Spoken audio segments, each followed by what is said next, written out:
Let the good times roll. Cubs off a series win in Milwaukee and look to start the homestand off right tonight with Game 1 of a 3-game series against the San Diego Padres at Wrigley Field.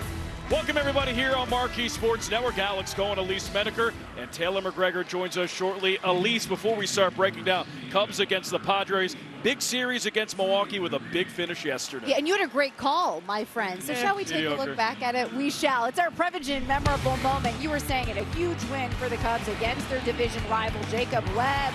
Fired up after striking out Joey Ortiz in the 9th. So then you move on to the 10th. And this is an accumulation of what the Cubs offensively have done well this season. Get on base, right? So Michael Busch, bases loaded, walk, a run, scores, wants some insurance. Seiya Suzuki, he's up for the task. He has done really well in the last 13 games last week and driving the ball, which is what you need, some slug. And then you need guys to come up big. Jordan Wicks gets the save, and that is what caps off the win. So everyone fired up. Wicks, Council, you name it. And I feel like after watching this, we're all still fired up. So you hope to take that momentum into today. That was a lot of fun against the Brewers. But what did that win mean from a standing perspective? Brewers with the lead in the NL Central, but the Cubs just 5.5 games back. They are in a wild card spot, the number 2 spot. Cardinals, they're 7 games back in 3rd place, game and a half back of the Cubs. Pirates 9.5 games back of the Brewers. Red 11.5 games back. At least it's a little bit closer now. Yeah, and also there are big implications in this series for the wild card series. So I know the Cubs, they're still eyeing the division. The Cubs right now secured that 2nd spot. The Padres half game back in the postseason picture. All right, so Shota Imanaga gets the start tonight against the Padres. Game 1 of 3, Cubs-Padres coming up next. Stormy night at Wrigley Field. Cubs about to start a series against the Padres. Game 1 of 3. Alex Cohen, Elise Menaker here in the booth. And let's head down to the field for the first time tonight. We go with Taylor McGregor, T-Mac. Well, Alex, stop me if you've heard this before, but Cubs have more injuries. And today, Matt Shaw is being placed on the 10-day IL with a left hand sprain. This is something that he suffered during his at-bat in the 7th inning yesterday, and it was also the reason he was pinch hit for in the 9th. So they're hopeful this is just a minimum stay. It's nothing too serious. But then also Ethan Roberts has been placed on the 15-day IL with a right forearm strain. Also, they're hopeful with him. It's nothing too serious. But corresponding roster moves, Gavin Hollowell and Kevin Alcantara recalled. Roster moves aplenty here for the Cubs. Shota Imanaga on the mound. Start things off against Fernando Tatis Jr. The first pitch taken for a strike, and we are underway from Wrigley Field. Tatis, a 21-game on-base streak. Imanaga fires. Sort of. Good start for Shota. Shota Imanaga, a 4.4 ERA. In 16 starts this season. You know, he's been the most consistent part of this rotation. And with the heat today, the wind flying out, that one gets away from him. You got to be aware of the fly ball, as we always are. Fly ball pitcher, but I tell you what, Alex, he gets a lot of swing and miss on that splitter. That is the pitch for him. It always has been, and it continues to be. We get the wind and the heat today. First pitch temperature 91 degrees. Hottest first pitch in a game at Wrigley Field in 2026.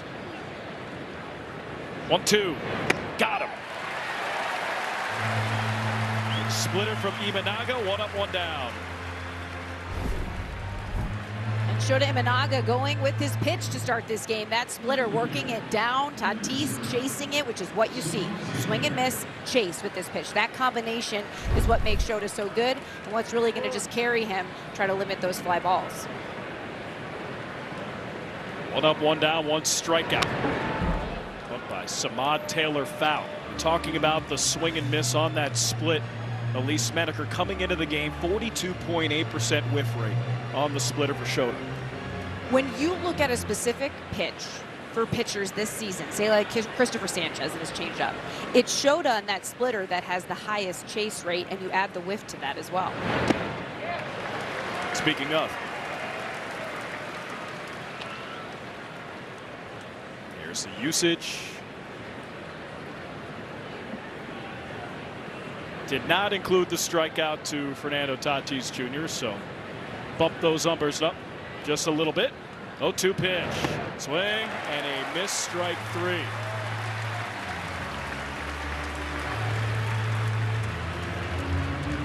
All right, time for the Padres lineup. It's brought to you by Ford. We saw Tatis, we saw Taylor, Manny Machado, it's third, followed by Andujar, France, Merrill, 4, 5, 6, Bogarts, Fermin, Cronenworth, 7, 8, 9.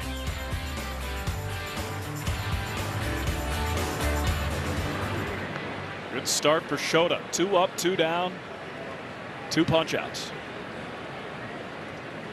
Watch Miguel Amaya. I'm watching. He's been doing that from the first pitch. Notice the target that he's giving Shota, and that's just the second fastball that Shota has thrown this inning, which normally you're thinking about the fastball up out of the zone, but even for the splitter he's doing it. Just something that caught my eye from the first pitch.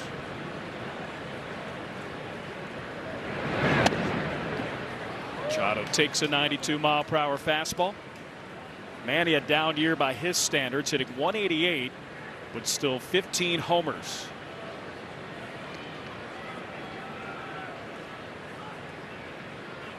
1-1. Swing and a miss. I like this. Now he's firing the fastball. So the first couple of hitters not showing it too much, just once, but now going to the high heat against Machado. Does he go with that splitter then to try to put him away? 1-2 delivery. Fly ball, right field. Conforto angles back, and he makes the catch. Just shy of the ivy. And it's a 1-2-3 inning for Shota Imanaga with a pair of punch-outs. 91 degrees, first time in the 90s. First pitch at Wrigley Field in 2026. Hopefully that means a hot Cubs lineup. Pete Crow, Armstrong, Alex Bregman, Michael Busch, 1, 2, 3. Seiya Suzuki, Ian Happ, Nico Order, 4, 5, 6. In the bottom third of the order, Michael Conforto, Miguel Amaya, and Dansby Swanson.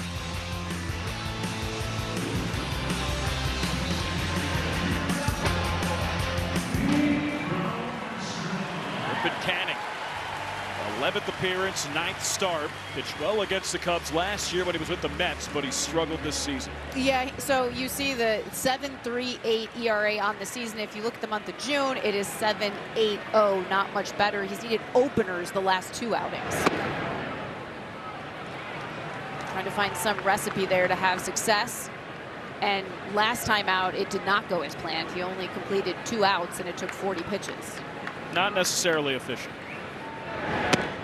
Taken outside to Pete. Canning against the Cubs last year, 6 innings, 2 hits, 1 run with the Mets. That 1 run came off the bat. Pete Crow Armstrong hit a solo home run.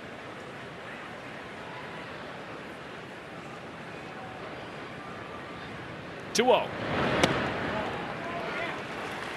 It's now 3-0. Griffin Canning, okay against righties, lefties just mashing him. That's where you see where all the home runs come from.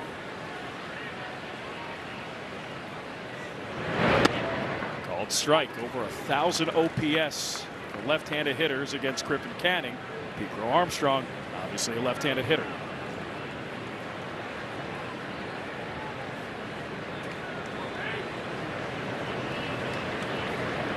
PCA with 3 walks yesterday.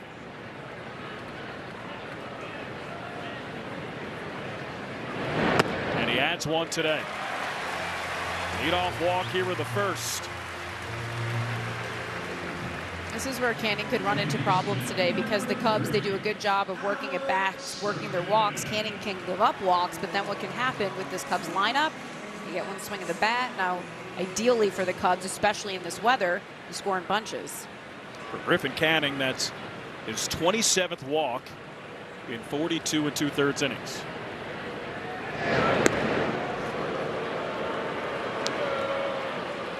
Pete Crow Armstrong already with 20 stolen bases this year.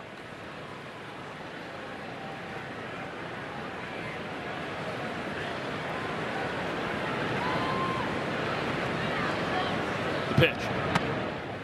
High and inside.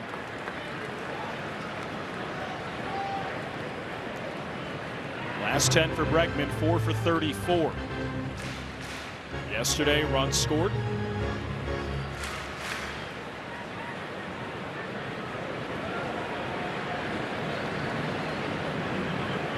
No delivery. Line drive, left field, base hit for Alex Bregman. So PCA moves station to station, and just like that, first and second, nobody out for the Cubs. That's what you'd like to see more of from Bregman, driving that ball to the pull side. 102-2 off the bat, just sits back on that cutter, so the fastball sits over the plate. Bregman takes advantage. Good piece, hard contact. Walk and a single starts things off for the Cubs. And now a left-handed pull shift for the Padres defense against Michael Busch.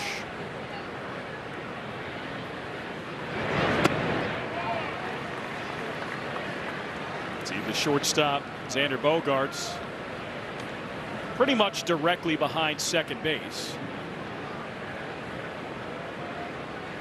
And a lot of space in the Tony Gwynn 5.5 hole.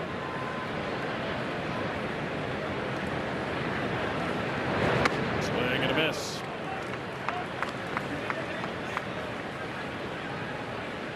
A 90-mile-per-hour changeup from Griffin Canning. Busch's numbers. Takes another ball. Drew a walk yesterday. He has 58 walks this season, on pace for over 100. Well surpassed his career high. 2-1. What I really liked about that walk yesterday from Busch is in those situations you can want to get the hit, right? Come up, be the guy. But you could tell just something that's always so consistent with Michael Busch is he never presses. He lets the game come to him. If it's there, he takes it. Otherwise, if it is a walk to be taken, then that's what he does. You know what else I liked about that walk? Joe Kunal was rattled. Yeah. Well, that crowd, unbelievable yesterday. I almost was going to say at Wrigley, because that's what it sounded like listening to it.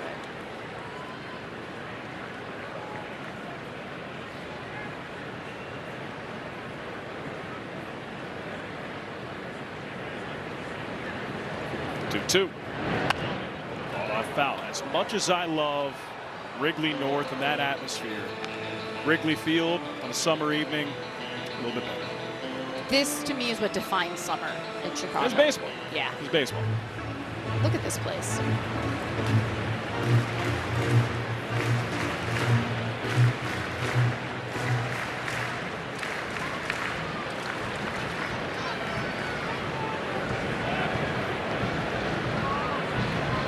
Canning fires. Catcher's challenge. Challenge here. ABS challenge, powered by T-Mobile.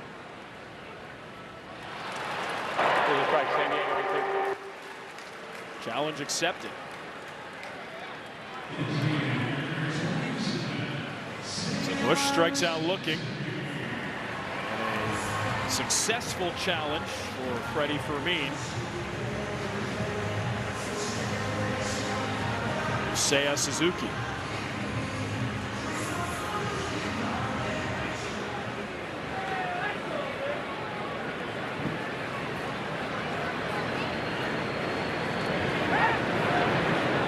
PCA back to second. Seiya, big series against the Brewers. Homered against the Miz on Friday. And here's the two-run single yesterday off of Joe Kunal in the 10th. Made it 4-1 at that point. Bregman scores. Cubs end up winning 4-3.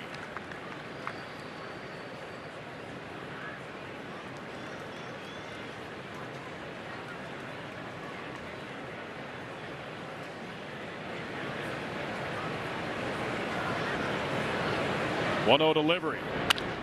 Ground ball to third. Machado fields second for one. Throw to first, and it's in time to get Seiya. Cubs had runners at first and second, did not score. 0-0.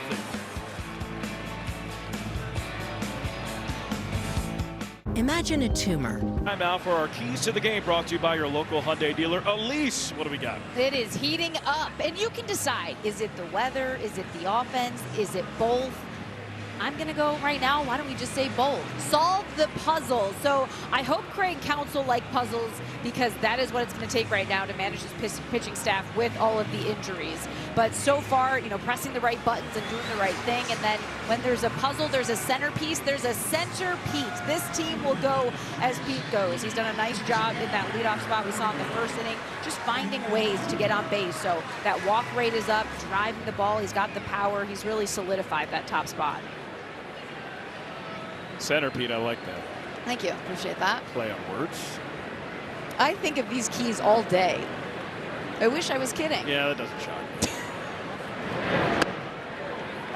Elise wakes up, does a workout class, and starts. Literally on my runs, I'm like, what can my keys be? Here's Miguel Andujar.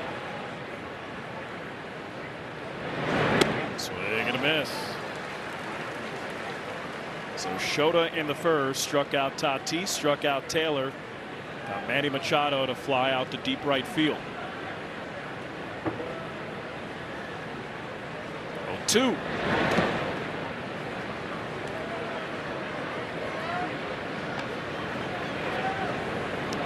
Andujar had a nice start to the season. Struggled since Memorial Day, hitting just 146 with a 167 slug over that stretch. He's played sporadically. Line foul.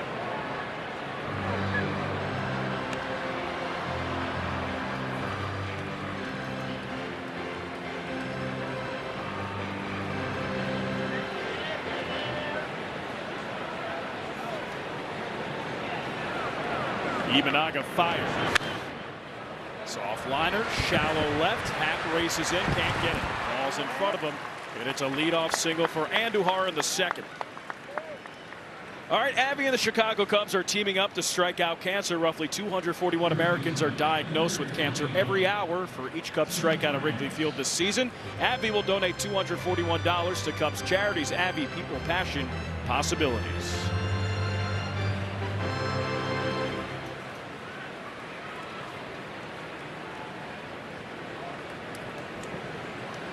Ty France.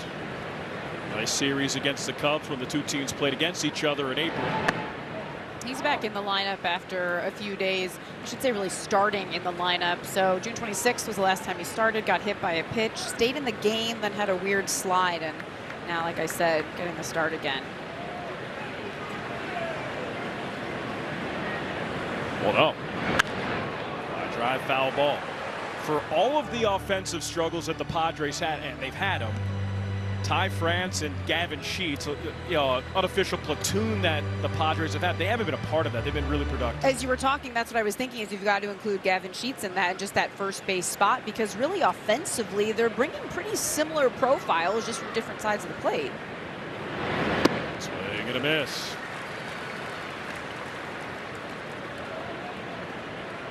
Now this is what's surprising about this team offensively. Wild. Samad Taylor has actually been their best hitter on this team, and it's partly why he finds himself in that 2 spot. Bottom 5 in pretty much every category. Throwback to first is not in time. And a big reason why Fernando Tatis Jr. struggled the first half of the season. Manny Machado struggled pretty much until the last 2 weeks. Take a look at this pickoff attempt, and they'll take a look. Call on the field is safe at first base. Chicago is challenged.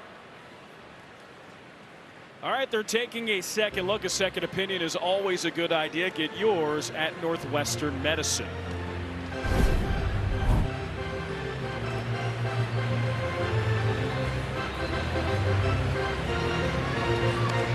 That's close. You're the analyst, Elise. What do we got?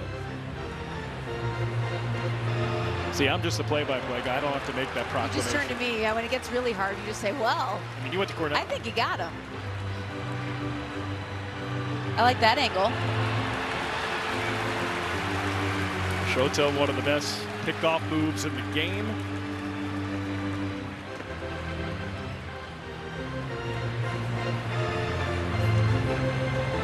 Yeah, that looks pretty conclusive. There's a gap there, right? He's not on the bag yet.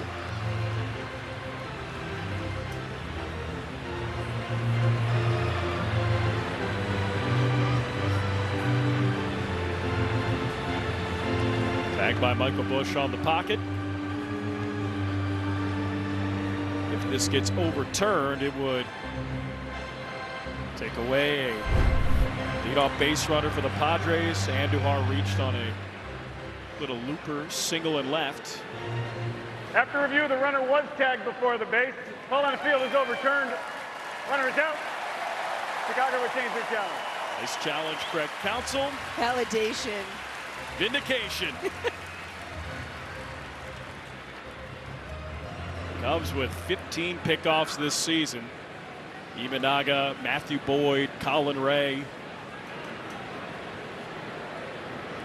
The focus of this team in spring training and really paying off, because you can see how it changes an inning. So instead of now a leadoff hit, you got 1 out, 2 strikes on France. Whoa. That goes flying, ball goes nowhere. Strike 3.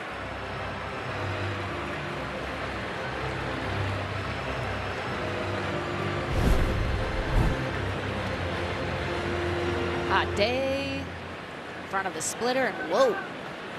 Goodbye. That had some serious hang time. The bat flip of bat flips. Take that, Jose Bautista. Remember that bat flip by Joey Bats in the playoffs? Epic.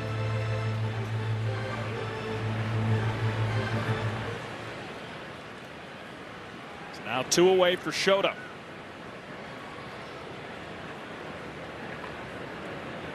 Oh, 1 to Jackson Merrill.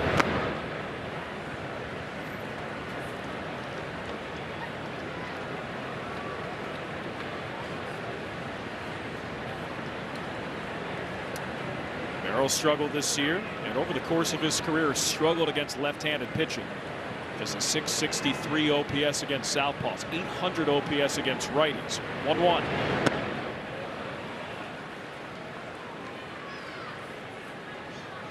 Shota with a pose and couldn't get the call.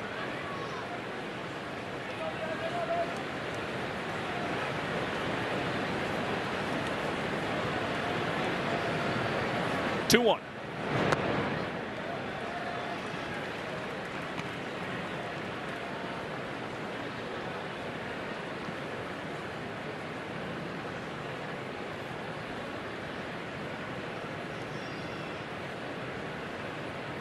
Three-one delivery. Chopper to first. Busch fields. Steps on first. And it ends the inning. Imanaga faces the middle of the second. 0-0. Family or clients at your next celebration. Discounted group tickets are available for most games at Wrigley Field. For details, visit Cubs.com/groups. And a perfect night to do that. A hot summer night at Wrigley Field. Cubs opening up a homestand. Game 1 of 3 against the Padres. And the Cardinals come to town. First pitch to Ian Happ. Fly ball left side. Turning foul and into the seats.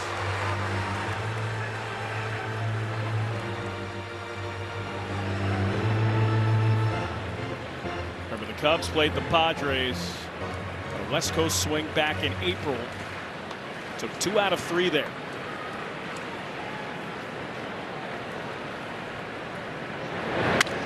Good back grounder. Canning bobbles for a second, fires to first, and gets Happ. There's been one thing about Canning this season, it's that he gets hit hard, but he can also induce some ground balls. So that ground ball rate of his, I want to say it's decent, but it's really a little bit better than decent because it's above MLB average. And we've seen that now. It's how he got out of the first and then gets the first out in this inning. So bookend grounders, 1 to end the first, 1 to begin the second.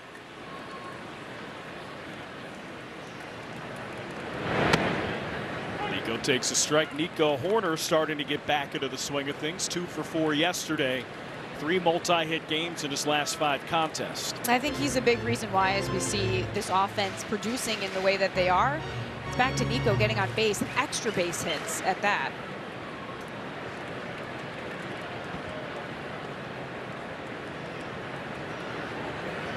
1. Strike.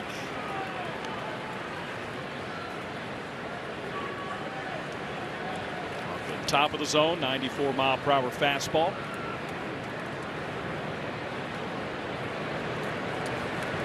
The pitch. Just misses away. You look at Canning, the fastball just below league average, but that's a 90-mile-per-hour changeup, so not much of a speed discrepancy between heater and the changeup. Which can lead to why he gets hit hard. There you go. Shallow right field. Tatis comes in, makes the catch. All right, it's now time for the Intelligence Center, powered by CDW and Intel. Cubs this season really good through May 8th, not so good May 9th to June 10th, and then really good from June 11th to the present. First, 30th, and first MLB ranks. Both sides of the spectrum.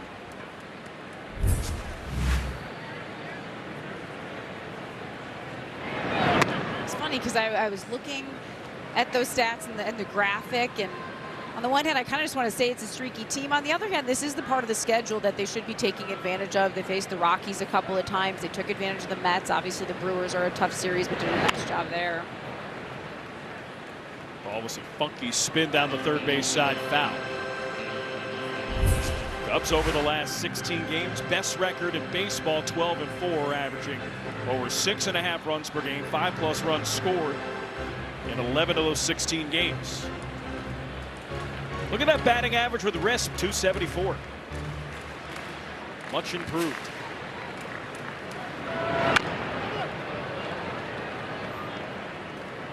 I think just the quality of at-bats that we're seeing. So the batting average, yes, but I thought yesterday was a good example of that. Not pressing. You don't feel that hitters are becoming tight or trying to do too much in those situations, because the swings, I feel like they're going with the pitch, they're driving the ball, and good pitch selection. And not missing the pitch when it's there, which they were doing a lot of at times. The at-bats like that you're talking about yesterday, the say at-bat in the 10th. Just the way he brought the bat through the zone, right? He can have a big swing, but that one is exactly what it needed to be on that pitch.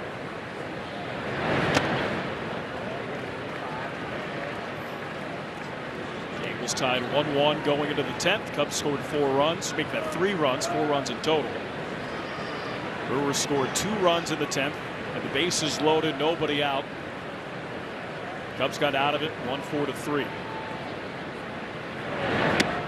Gordo swings and misses, strike 3. Griffin Canning, 2 scoreless, and we're scoreless. We do this like Score as we go to the top of the 3rd. It is hot this week in Chicago with temperatures in the mid to upper 90s all week. So this new addition to the Cubs dugout will be of importance. It is a palm cooler, so players can utilize this to help bring their body temperature down. Now, palm cooling has been around forever. This isn't anything new, but this specific device is actually used at about 50 degrees. So you can hold this and it helps bring your body down, because if it's too cold, it will restrict blood flow. As I hold this up, it will restrict blood flow and it actually won't do much. So that's why ice, cold towels, yes, they're good, but they're not as effective as this. It's something the Cubs started using in the minor leagues, and then a couple weeks ago brought it up to the big leagues. And then I think there's a little bit of luck involved with this, you guys, because the first game they utilized it was a couple weeks ago against the Blue Jays, that Friday game with a lot of offense. Carson Kelly was one of the first guys to use it, and his first at-bat, he hit a grand slam. So I don't know if they believe in the science or they believe in something else, but I'm just here to report the facts. Yeah, you're facts only. You're just bringing up numbers. I'm down for some luck. When Taylor first said it, looked like a Nerf ball for a second. I can see that.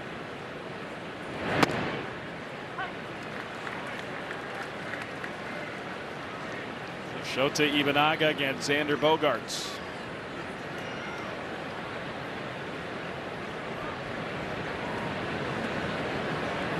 One. Ground ball towards second. Long way for Nico to get it. Fires to first. He throws it away. Bogaerts not going anywhere. Beat it out to begin with, so it's a single.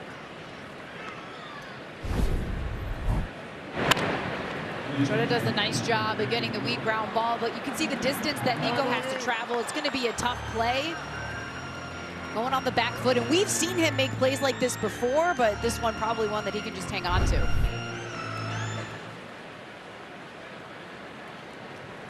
Right in between Bush at first and Nico at second.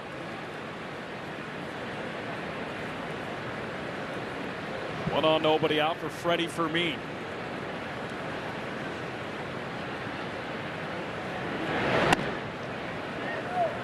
Just misses. Firmino for his last 15.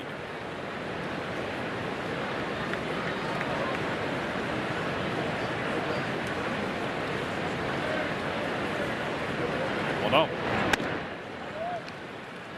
Shota a little out of rhythm here in the third. Fell behind Bogaerts. And now 2-0 count to Freddie Fermin. That's the thing that was sticking out to me. So he's doing a nice job of getting ahead. And now falling behind both of these hitters to start the inning.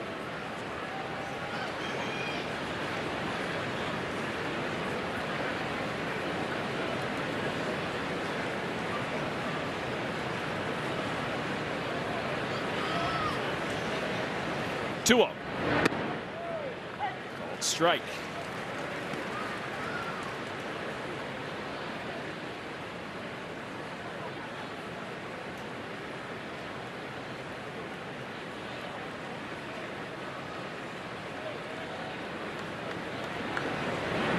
Imanaga delivers.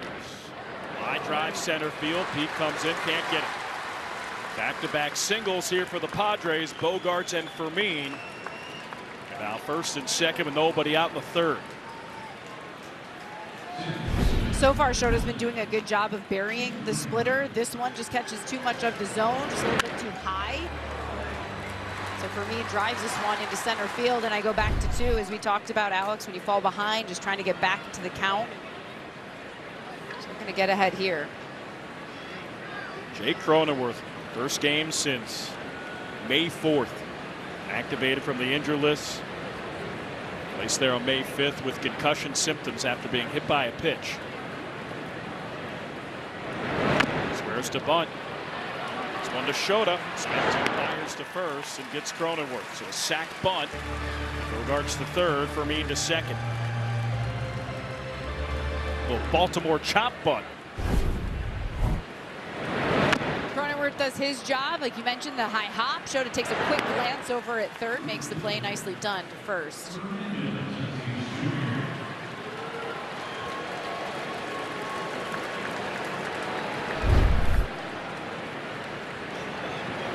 Second and third, one out for Fernando Tatis Jr. This is away. If things continue to hold true for Tatis, it's the head scratching part of the season for him. As you can see, the average, not bad. It's more so the power.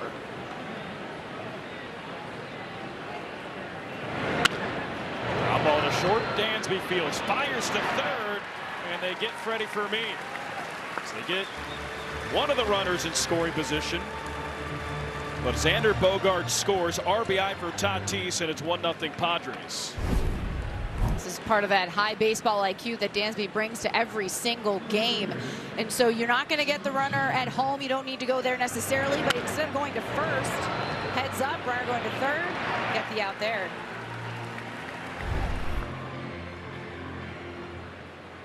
So Tatis, the fielder's choice, RBI number 31.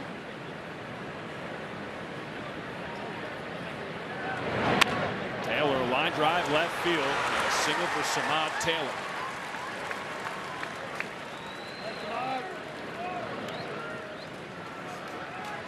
Another reason why that out at third, getting Fermin going second to third on the ground ball, because it scores on a hit like this, but now you just have runners first and second, and there, just another pitch, catches too much of the zone.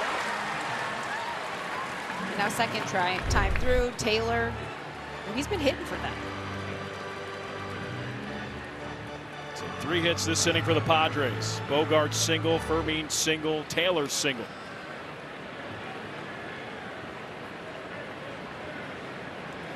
Two on, two out for Manny Machado.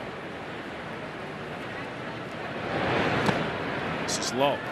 That glove for Amaya is even getting higher now. I wonder as Shota catches more of the plate. I like what he's doing. I feel like, one, it can keep opposing teams off balance, because if you're always putting the target up, you're not expecting, because normally that's signaling a fastball, right? But he's doing it for the splitter every pitch. And I think it's a cue to him to just stay out of the zone. Swing and a miss.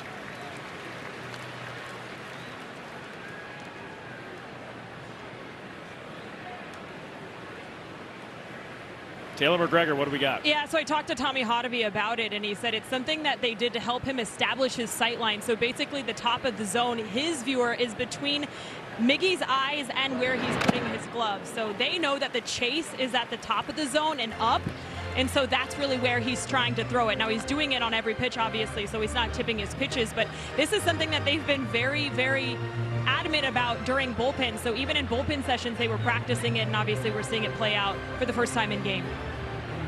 Yeah, because, you know, Taylor, that's something they've been talking about, where when Shota's going to miss with the fastball, miss high, right? Don't miss over the plate. So I'm feeling like even for both pitches, or I should say all of them, primarily fastball splitter, though, it's just a cue to him to be like, hey, remember, you don't have to hit the center of the plate or catch too much of the plate.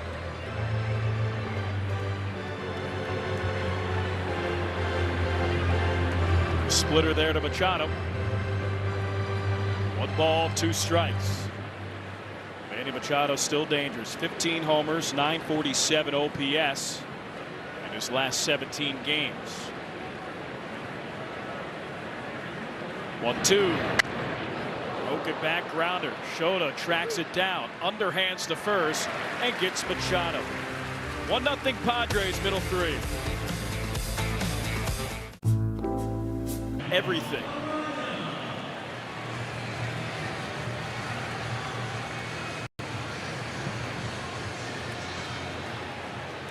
Cubs trailing 1-0. Griffin Canning, 2 scoreless frames. Amaya, Swanson, PCA, at least to start the 3rd. Called strike. Cubs had a golden opportunity at the bottom of the 1st. PCA walked. Alex Bregman singled. 1st and 2nd, nobody out. Did not score.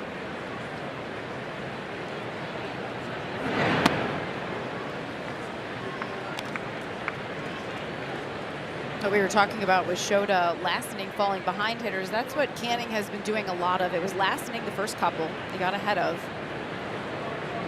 It's ahead of Amaya here. But I think a lot of what you see from Canning, when you see the struggles this season, you can see it just throws a lot of balls. So if the Cubs can take advantage of that, make him throw pitches, make him come at you to get that pitch that you can drive. This is away. I mean, you look at his last couple appearances, 24 pitches, to be 40 pitches, 24 strikes his last outing. It's around 60%. 47 strikes, 77 pitches prior to that. That's below 60%. And then 52 strikes, 93 pitches, also below 60%. Pop up Amaya. Shallow center. Cronenworth makes the catch. On Saturday, July 18th, the Cubs take on the Twins at 1:20. Up to the first 4,000 early arriving fans in the Budweiser bleachers will receive a Cubs National Hot Dog Day cap presented by Vienna Beef. Be sure to arrive early. Those are awesome. That would go great with the hot dog costumes. That'll go great with your next golf outing. Anything.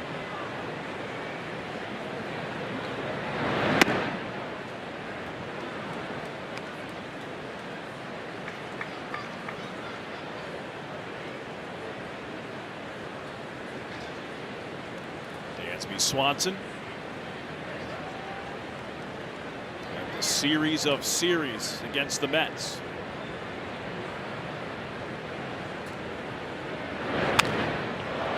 In the air, center field. Cuts off Samad. Taylor makes the catch. Almost got interesting in left center, but 2 away.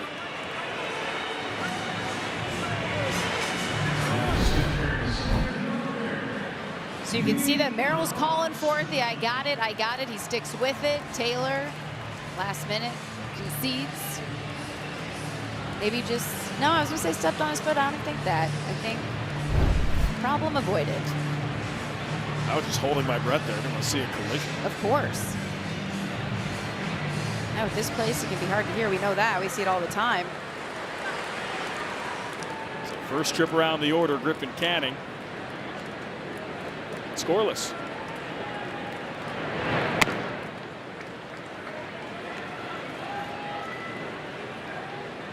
Updated after his walk today, over a 10% walk rate, 10.1 MLB average 9%. Just a remarkable sense of growth for PCA at the plate this season. So it goes from below league average to not only above league average, but basically doubling his walk rate, if not more.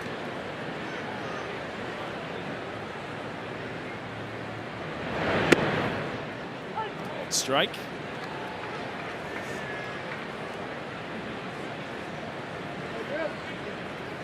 PCA patient tonight. Walked in his first at bat, hasn't swung in his second at bat. Now he does. Line drive, right field, and a single for PCA. He's been on base twice, and a 2-out base runner in the third. I think that at bat is a great example of what Pete has done this season and the way he has grown. And so just sits back on the breaking ball. So the knuckle curve hangs up. Pete takes advantage of it. And you were mentioning, Alex, the first time that he swings today, I mentioned a good example because I felt like in the past, a lot of what went into Pete, or I shouldn't say a lot, I just think sometimes his approach was he liked to swing, get him into a groove, get his timing right. Now he doesn't need it.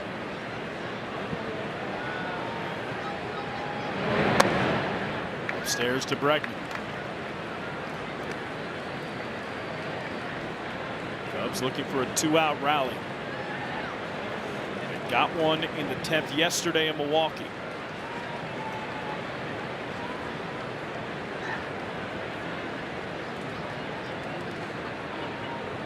One up. Check swing. Bregman didn't go around.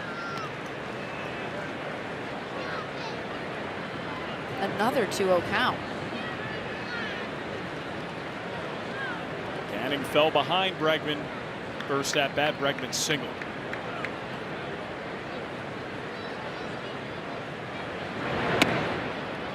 Called strike. And at least it's interesting. Batters challenging the strike call. Before we get to what's interesting, Alex Bregman challenges and challenge accepted. Well, that's interesting. There's a ball. 5 remaining. Actually, That's just good. it is. We like that. I was saying with the amount of 3-ball counts for Canning and falling behind hitters, he's only at 40 pitches through 2 2/3.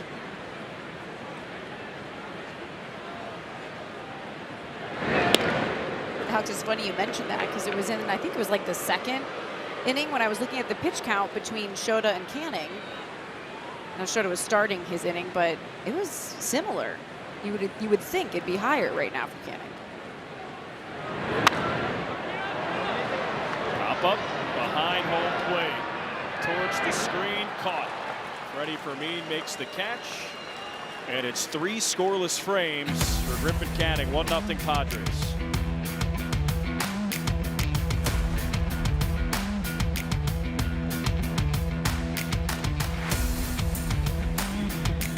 Inning here at Wrigley Field. 1-0 Padres over the Cubs. Alex Cohen, Elise Menninger, and Taylor McGregor.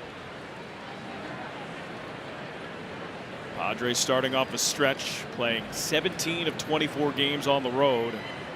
17 games in 17 days.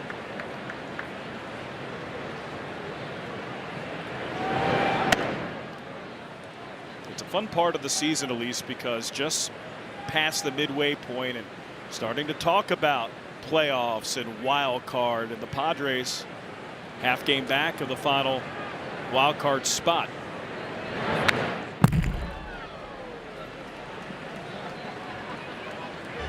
Then you get into wild card and tiebreakers, and the Cubs took 2 out of 3 at Petco Park in April, and this is a big series for the Padres.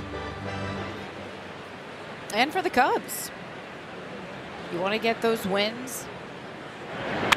Well, left field, hat back, and he'll play it off the wall. It's stuck in the ivy. That holds up his hands, and Miguel Andujar, an ivy-aided double.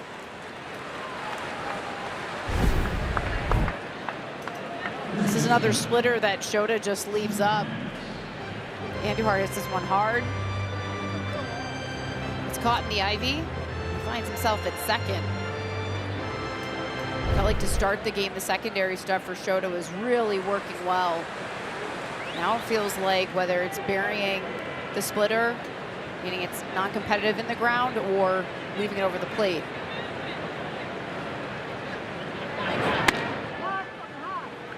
This is. And falling behind. That's been a theme the last couple of innings. And that's not his MO. No.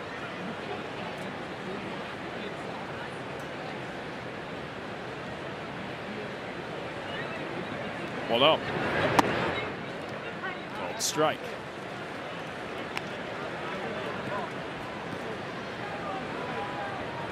Grant struck out first at bat.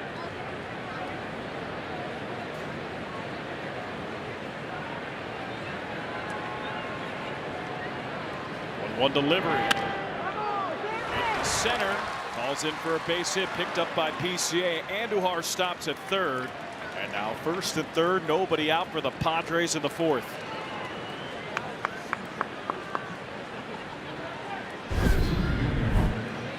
So another splitter that's basically middle for France, and so all he does is maybe jammed a little bit, gets that soft flare into center field. It's enough to get on base, move that runner to third, and so Padres have created a threat here in the fourth with no outs.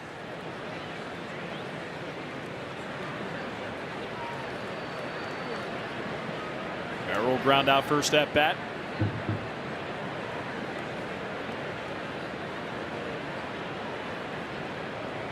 Jumped to fire. Foul ball.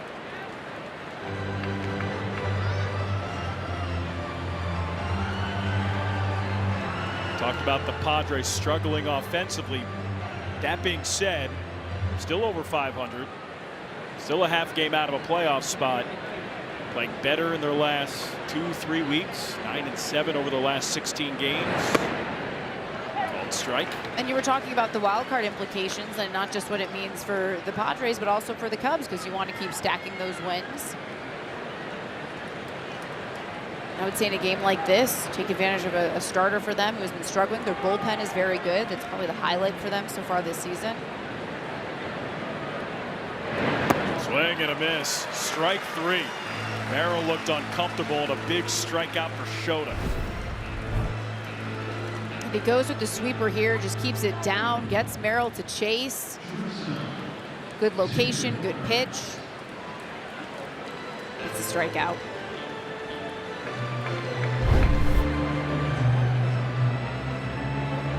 Still first and third. Bogart's up.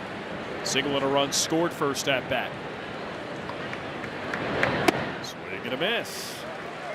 There's better location on the splitter. I was just going to say, it's a splitter. They've been getting ahead with the fastball. Went to the sweeper for the put-away pitch last at bat. And we found that splitter again.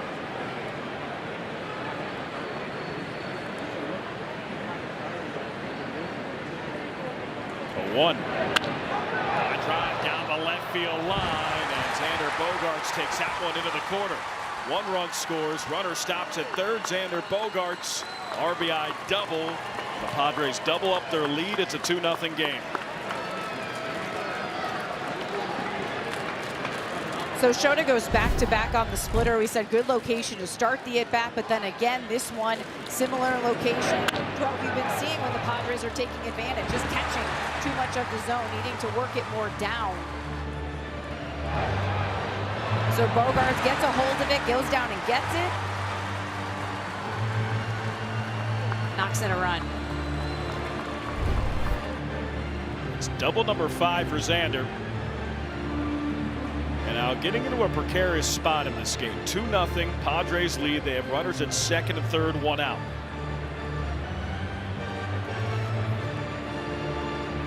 Conversation, Tommy Hotovy. The rest of the infield.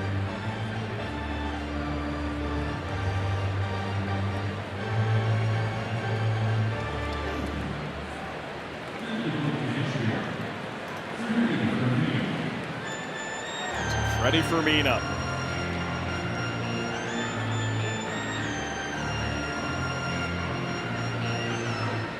This situation here, you're looking strikeout, you're looking pop up to the infield.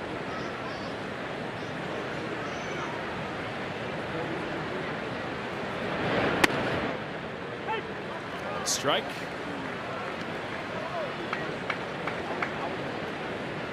Freddie Fermin doesn't challenge, fortunately.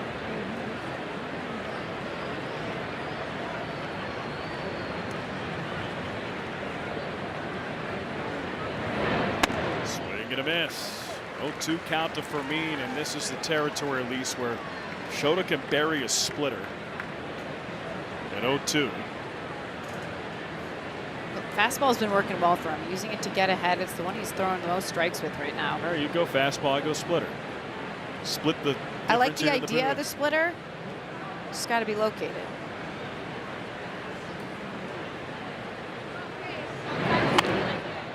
Popped up.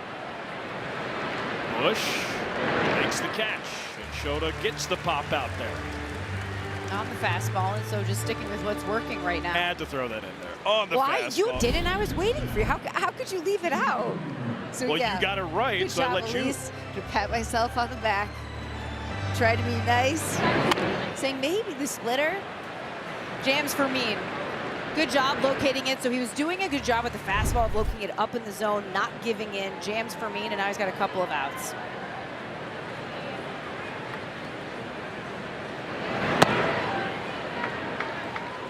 Fastball misses to Cronenworth.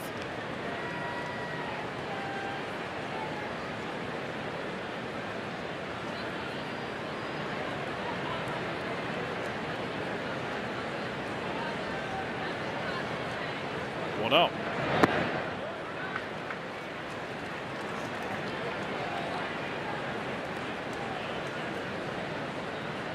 Cronenworth sack bunt first at bat. 2 on, 2 out, 2-0 Padres lead. Imanaga delivers. Ground ball to first. Backhanded Bush. Underhands to Imanaga. And it ends the top of the fourth. Shota limits the damage. 2-0 Padres.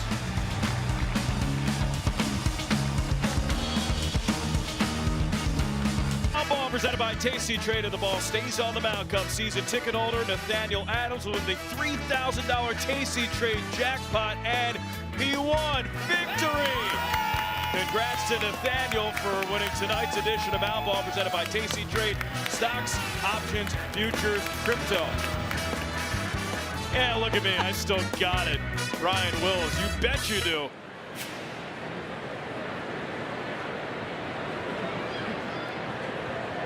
Because I just made that guy 3K. Yeah, I was thinking, like, so you see that toss? Basically put it on the mound. So, like, can I take a percentage, like an agent, 10%? Rubber.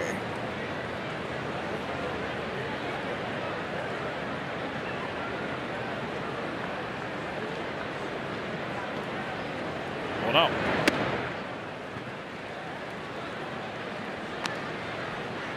Slider from Canning, one of his 7 pitches he throws. Slider the most frequent, 26% of the time. A change up there.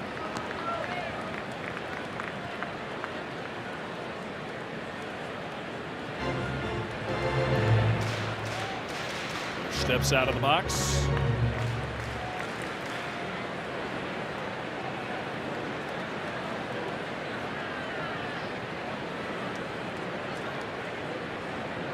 One, two. Chopper to first. Bransfield's underhands to first. One away. We invited passionate soccer fans to push Nissan vehicles to the limit, just like they do with their teams. Hurry in to the Nissan Summer Sales Event. Now get 2,000 customer cash on Kicks SR.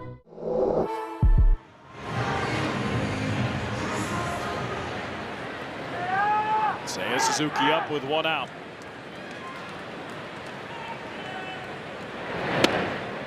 Takes a strike.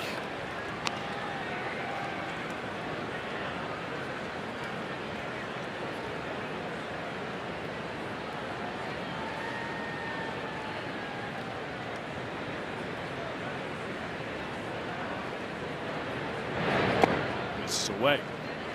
You look at Griffin Canning and the numbers, we talked about it earlier. They don't look pretty. 1-5 with a 7.38 ERA. Last season with the Mets prior to an Achilles injury, really good. 7-3 with a 3.77 ERA. 16 starts. Seiya in the air, left field. Taylor, he's back. He's on the warning track, and he can't get it. It hits off the wall and bounces into left field. Taylor had trouble. Seiya with the double comes her in business in the 4th.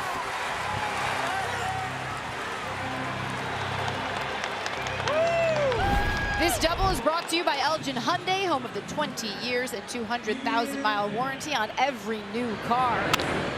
So it's back-to-back with the slider, and this time Seiya takes advantage, and man, did that ball just carry. In today's hot weather, the wind blowing out, hits the wall. Taylor cannot feel this. Look at how he thinks he's got it, and then it's not even close. Off the wall, Merrill ends up picking it up, and Seiya's on 2. A Wrigley outfield adventure for Samad Taylor. Seiya with the double. Here's Ian Happ. And Seiya Suzuki was inches away from big league homer number 100. He's got 99.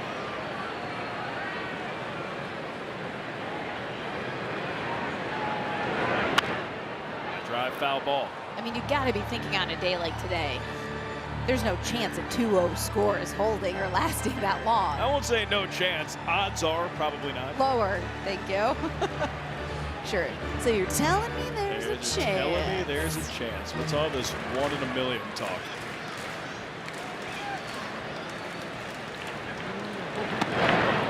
Swing and a miss.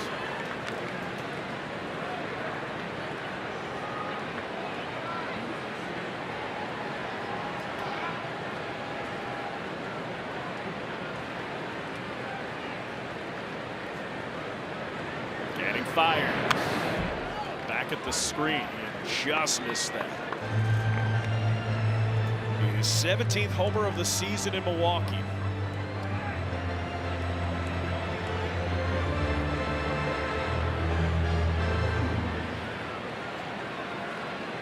Majority of that power coming as a left-handed hitter.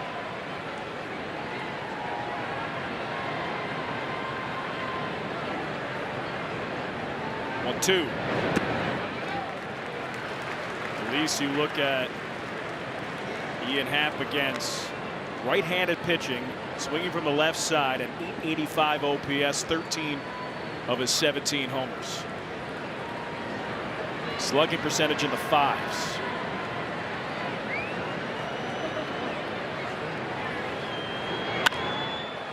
Line drive, right field. Tatis into the gap, makes the catch.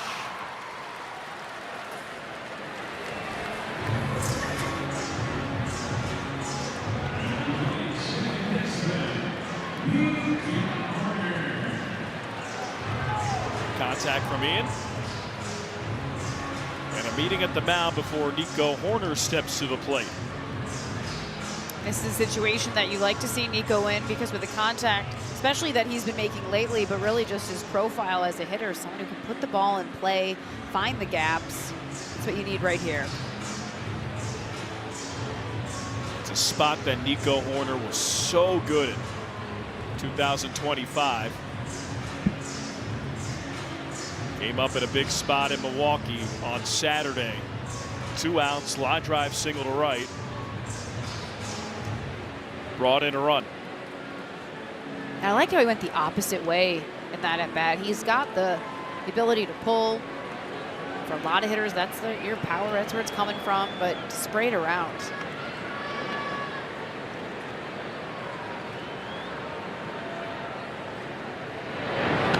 hit him.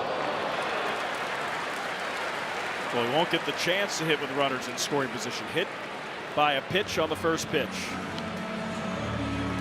Probably not the outcome they discussed in the mound visit. The knuckle curve gets away from him. You can see that, you know, with the heat, Canning's been sweating out there, and imagine that grip can be tough. So hits Nico.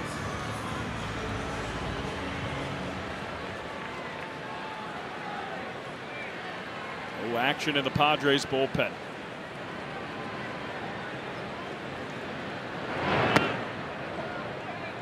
First pitch ball to Michael Conforto. A couple hard hit balls yesterday, nothing to show for it.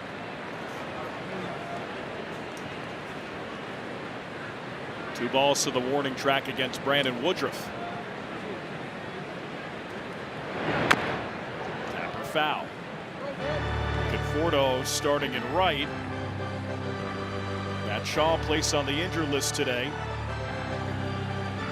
Cubs brought up an outfielder from Iowa, Kevin Alcantara, back in the big leagues.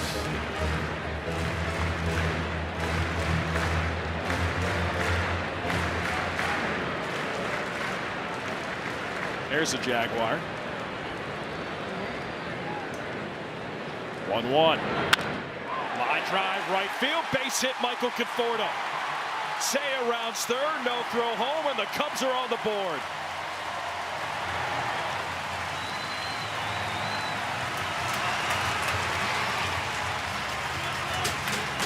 We've seen Conforto come through in some big situations. A lot of the times they're in pinch hit, but this time the contact back-to-back on the changeup, and Conforto does a nice job just keeping his hands in, driving this one to right field. Exactly what you need. Put the ball in play, find some grass. Cubs are on the board. Were you going to say something, Alex? Did I interrupt you? I was going to say that, you know, we were talking about this 1 in a million talk for a 2-0 game. Well, right. Didn't happen. Thankfully. I think it's even more than this. Batting average with a risk. Decent, not decent, back to decent. Well, 274, June 11th to present. That's more than decent. That's pretty good.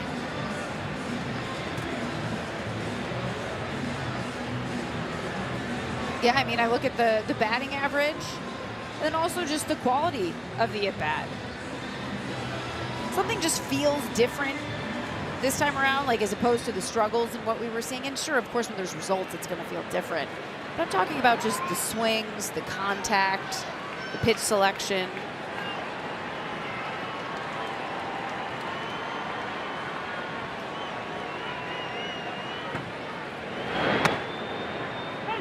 Strike Miguel Amaya. It does feel more comfortable, but I'm trying to figure out in my brain space if that is because of the success that we're seeing, right? Because not as much with the process. It'd be pretty obvious. But there was part of me that was thinking about this the other day, that, you know, perhaps having gone through it, the adjustments that you're always making throughout the season, and knowing that, you know, as a hitter, I can be better in those situations, and finding the solution. How can I be better? What do I need to do? And sometimes that's just how a season goes, right? Sometimes it's your day, sometimes it's not. It's better to struggle in April and May and make adjustments then than it is to struggle in August and September. And I think there's something too when collectively as a group, like, you can talk about hitting is contagious, and then sometimes when you're slumping as a group, it's because the opposite effect is happening. Good take.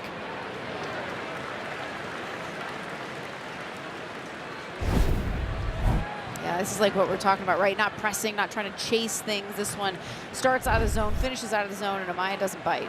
Especially when he chased that one out of the zone 2 pitches prior. 2-2 delivery. Stays alive.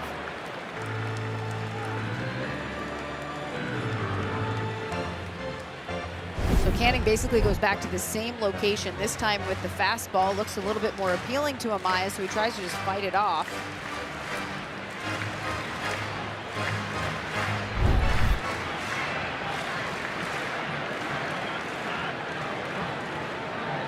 steps off. Crowd doesn't like it.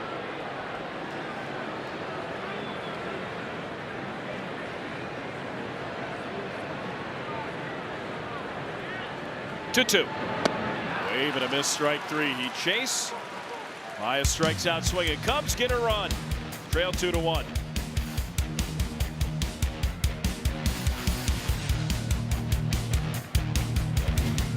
2-1 as we go to the top of the fifth with Shota Imanaga on the mound. There's so many different things that we've come to love about Shota. His engaging personality, his awareness, his love for his teammates. So I wanted to give you a little peek behind the curtain, the shirt that he always wears when it's not game day. And it's this one. It's a Cade Horton t-shirt. And so I asked him, A, where he got it. He got it from the team store. And he said, I wear it because sometimes when guys have injuries like Cade has this season, you can kind of forget about them because they're back home. You don't see them a lot. And he said, I wanted to make sure that we didn't forget about Cade. He's very much still a part of this team, and we all love him. So I thought that answer was really, really sweet. And I know that photo was sent to Cade. And Cade has a Shota Imanaga t-shirt. So a lot of love and respect between the two, but I just love the awareness to know that, hey, Cade's still a part of this team, even if he's not healthy right now. That's the best. Great t-shirt, too. You just imagine Shota going into the team store by himself. Hold up, but wasn't that a giveaway? You had to go to the team store and get it? I'm just here. Well, however listening. he gets it is not, that's just a question I have. It's more important that he's wearing it. I think it's a good point, though, because as a player, especially when you're the injured player and you're out of the loop and you're not seeing the guys, this is nice. It's a good point. Because I think I have the shirt. Because I got it as a giveaway. It was a giveaway. He told me he went to the team store. That's fine. So I wherever he gets asked, but you know, wherever he gets Maybe he did. Right. Maybe he just wanted to visit people. I get it. Showing a little love. It's not really the point of the story. I thought that was funny. And I still think that Shota going to the team store is a great picture. Just be like, hey, I'll take one of those off the shelf. I want the Cade shirt. I want the Cade shirt. Give it to me. Oh, no, I'll pay.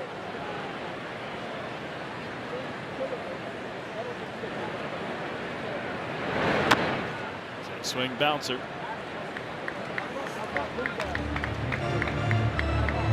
Talked about Griffin Canning getting out of a jam in the first. Shota Imanaga got out of a jam in the fourth. Gave up one run, but runners were at second and third, less than 2 outs, and threaded them both. Tatis Jr. well out in front of a splitter.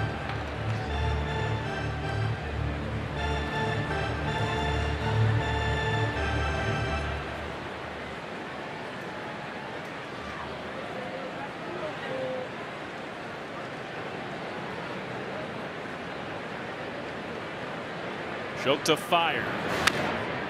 Another foul ball. Pitch number 9 coming up.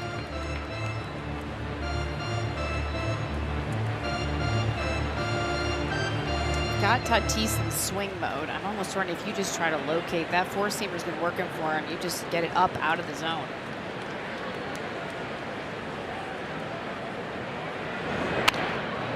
Hard to third. Bregman Field steps over to first. Gets Tatis. Alex, that's where you go. He went with the sweeper. All right, the Marquee app presented by our friends at Miller Lite is your go-to for all things Cubs baseball this season. Watch live games, shows, and other exclusive Cubs content wherever you go. Scan the QR code to download. Lisa's team fastball, I'm team splitter, and Shota's like, you know what? Go with the sweeper.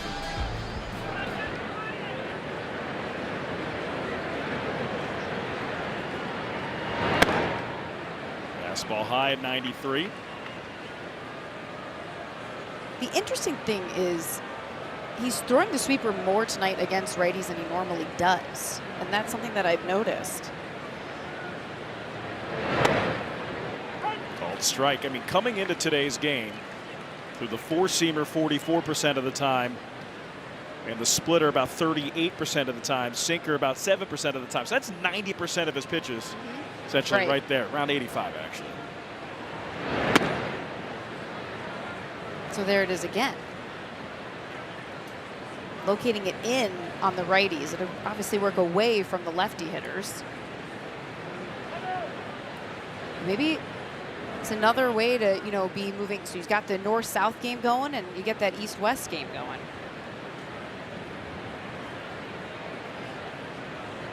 Two one. Ground ball to third. Bregman again to first. 2 outs. You got your splitter, but also third time through, you know, keep the hitters off balance, give them a different look. So this one being the splitter. Get down. It's so emotional, very emotive. We'll go with emotional, but animated? Animated. Animated. He has fun playing the game, and we have fun watching him.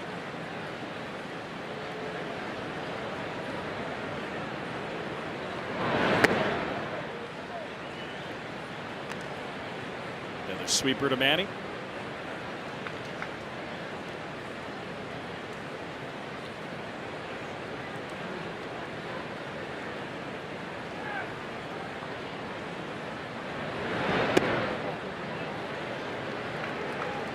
Pauses on a sinker, just low.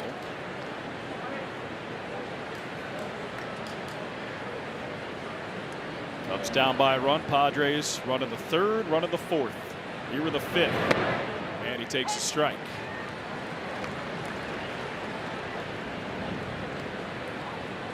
Makes me happy seeing that pitch for Imanaga. Pitch number 76, still able to dial up 93 miles per hour. And he wasn't able to do that last season. Another 93, perfectly placed. And going into this outing, when you look at the average fastball velocity, it's right where it was a couple of years ago, his All-Star year, which was the goal to get it back to that. Strike, San Diego, 1 remaining. And I know fans might think, yeah, it's 2026. And what are you looking? That was close. I mean, that's what you're like. But that's a strike. You're right. You're right. My bad. You're good. My bad. My bad. I mean, I usually Turned get that around. reaction from you. Turned So around it's my fine. bad. Yay! Bregman again. A trio of 5-3 putouts. Beautiful shots from our Megalodon on camera, powered by Nissan. Visit nissanusa.com or your local dealer.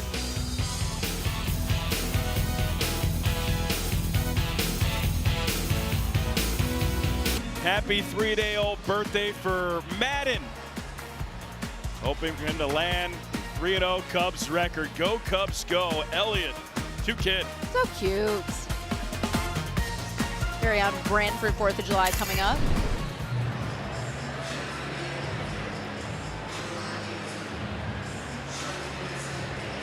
Two 2-1 Cubs trail. Love a good quality baby. Griffin Canning in for his 5th inning of work. First pitch taken away, and Canning continues to fall behind hitters. Cubs unable to take advantage quite just yet. 2-0.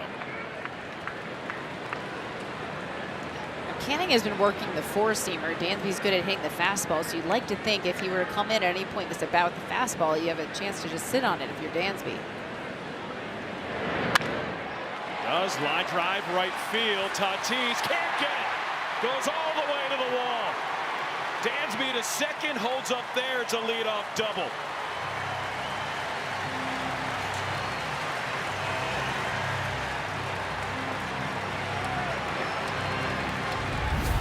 This is the difference for Dansby right now. It's time now for the Motorola Razor replay. And so you throw the fastball, he sits on it, goes the opposite way. And when Dansby is right, this is what he does. And he can go the opposite way because he's got that bull power, but doesn't always need it. You get the power when you go with the pitch, and that's what he does here. It's a good base running, get in scoring position. I feel like Pete has a chance here to take advantage. He's been seeing a lot of pitches, not a lot of strikes. But again, a 1-0 count. Canning comes in with the strike, trying to connect. A walk and a single for Pete.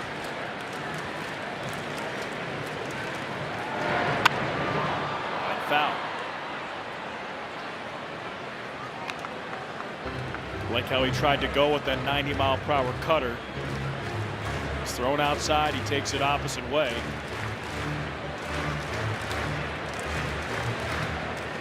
Pitch number 70 for Griffin Canning coming up. 1-1.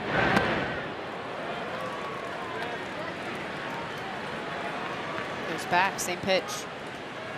Different spot. He's been doubling up on pitches, and I think sometimes that's what he's trying to do. Hasn't been too successful. That's one of the first times.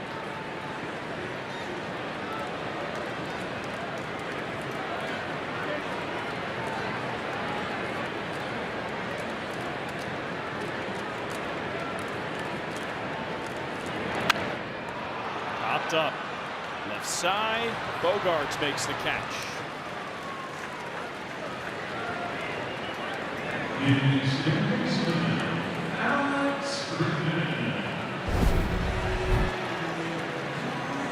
The side angle of the swing, you can see just kind of gets jammed a little bit. Can't get the hands out, pops it up.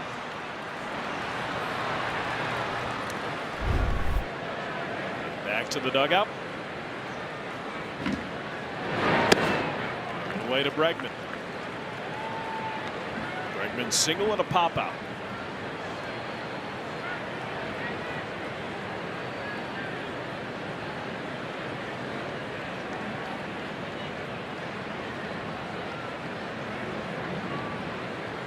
Oh. Challenge. Catcher's challenging the ball call.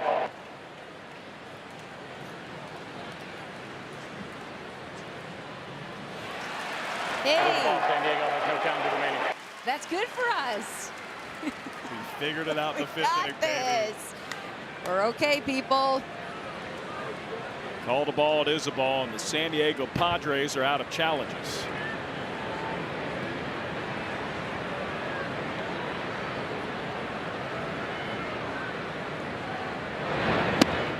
Ball 3.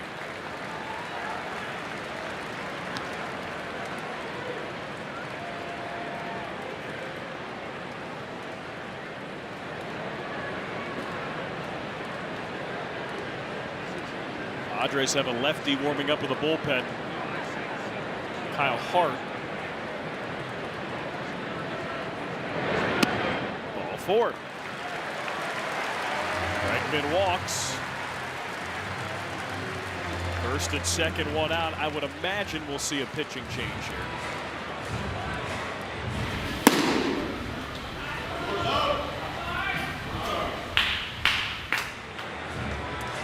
Till the call is made.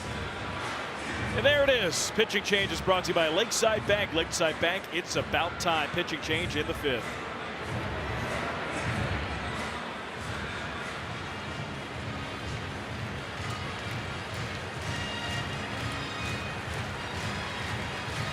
Purchase tickets through Cubs.com/specials will receive a special edition Cubs Greek Heritage jersey. Don't miss out on this offer.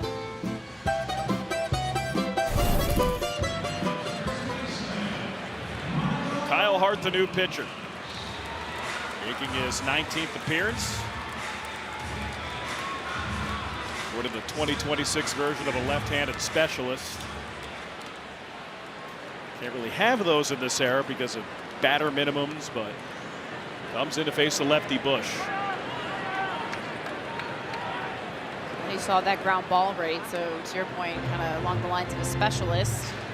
Taking the left on left, and if you're Hart, looking for the ball on the ground. If you're Bush, looking for something to drive.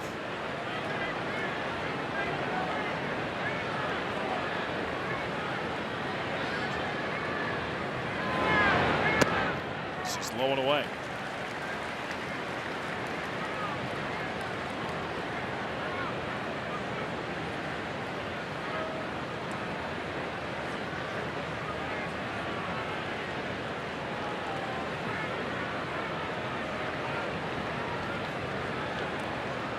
Up. Hart had one of his worst outings of his career at Wrigley Field last season. 2/3 of an inning, 2 hits, 5 runs, 4 walks. Came back on April 6th. It was about 70 degrees cooler than it is tonight. Yeah, it might be over exaggerating a little bit. Felt that way. 3-0. Very reminiscent of what we saw yesterday from Busch. Not the exact same situation, but same idea. You got runners on, a chance to knock them in, but hasn't seen a strike yet. Busch really doesn't press. He doesn't try to go after pitches that just aren't there.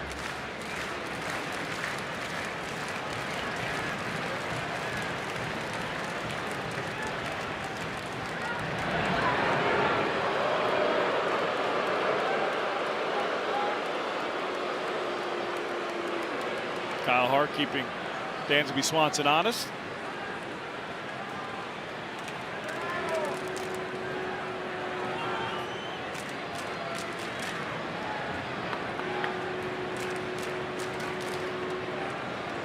(3-0).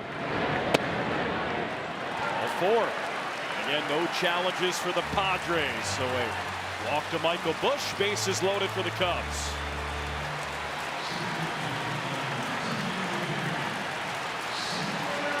Another nice at bat from Michael Busch, and then Seiya Suzuki has been really good in these situations. If you go and look at the last 13 games, he's got 3 home runs, hitting .315, slug of .574. Already a double tonight. Crowd on their feet here at Wrigley Field.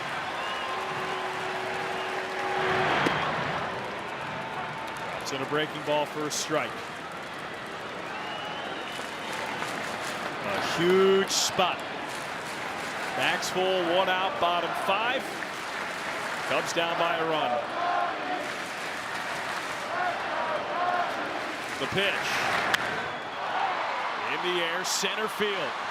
Merrill can't find it, and he's able to make the catch. Dansby tags up, scores, and we're tied at 2.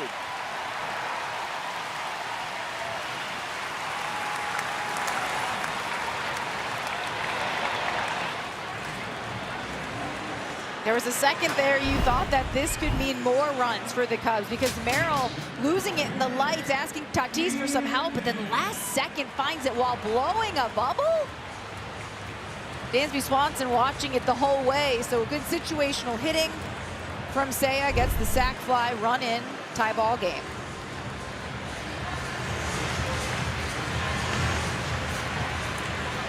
Sac fly for Seiya.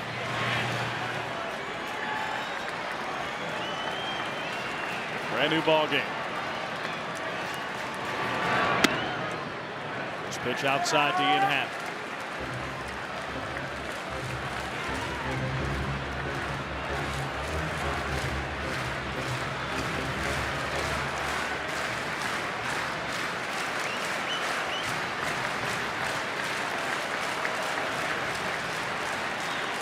No. This is low and inside.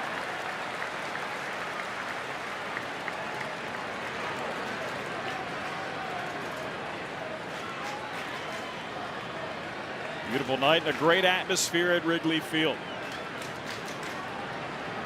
Opener of a 3-game set against the Padres.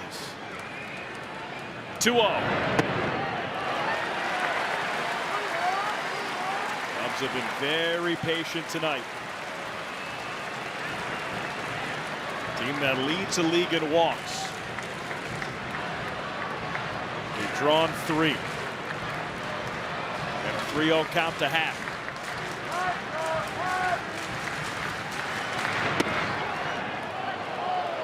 Strike.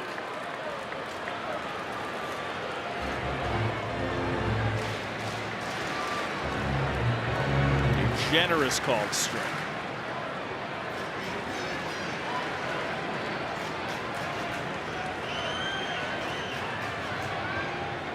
Hard fires. Off speed and another called strike. A good pitch on the outer edge. Backdoor breaking ball.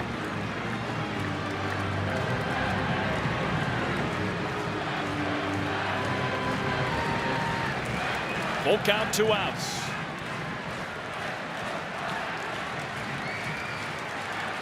The pitch. Ball 4, no. Called third strike, but Ian Happ. Batter challenging the pitch. Challenges immediately. I thought it was ball 4. Happ thought it was ball 4. Up gets it right with strike 3. Cubs tie up the game. Sac fly Seiya Suzuki. 2-2 to the 6th.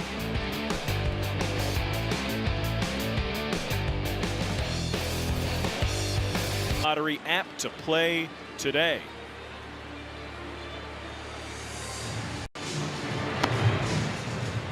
Shota Imanaga, 6th inning of work. Alex Cohen, Elise Menaker, Taylor McGregor here on the call. And Elise, for Shota Imanaga to go this deep into the game, in itself, pretty important. Especially because of what you're talking about and referencing from the pitching situation they've been through and went through yesterday. Started with a bullpen game. Ryan Rollison went 2 innings. Ethan Roberts placed on the injury list. Jacob Webb has worked a lot. Back liner, center field. Andujar with a leadoff single. All right, let's hit it down to Taylor McGregor, T-Mac. Well, we've talked a lot about that sweeper. It's a pitch Shota usually throws to lefties, but tonight we've seen him throw it a lot to righties. And that pitch this season in Major League Baseball generates some of the highest average miss distance. This is a new metric that's measured on StatCast. So you look at all pitches amongst Major League Baseball, 14th in average miss distance. The other guy, number 1 on the list, is Mason Miller, who's also in this matchup. We'll probably see him at some point. So it's been a really good pitch for Shota. Ty France with the single. So Shota, after a 1-2-3 fifth, back-to-back singles to start the 6th. So France getting another hit in this game, and this time Shota, you know, we've seen this before with Shota, and really lately, 4 ground balls, but this one finds a 5-6 hole. So now as he tries to continue to mix things up, as Taylor is referencing, whether it be with the sweeper, the splitter, the fastball, just finding ways to keep hitters off balance. We talk a lot about that splitter, getting the swing and miss and the chase, but sweeper has the ability as well.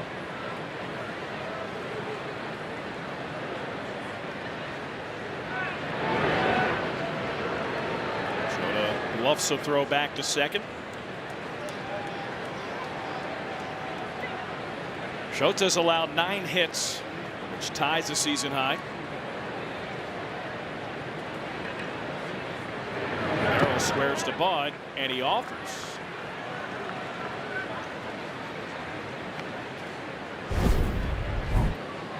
Normally you see a pitch low in the zone, and that is the type of pitch that you want to bunt. It's just not a great attempt at the bunt.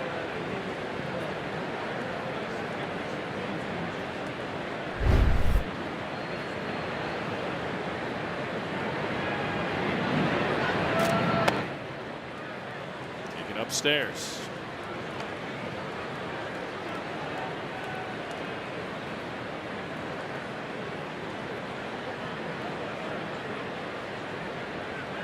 Some action. The Cubs bullpen. Gavin Hollowell about to start warming up. Fly ball left field. Tap. Makes the catch. Runners stay where they are, 1 away. That's just their 3rd fly out in this game. As you see, Gavin Hollowell called up. Recalled after Ethan Roberts goes on the IL. So Hollowell warming up. Imanaga 83 pitches. It's Merrill to fly out. Xander Bogaerts 2 for 2 tonight.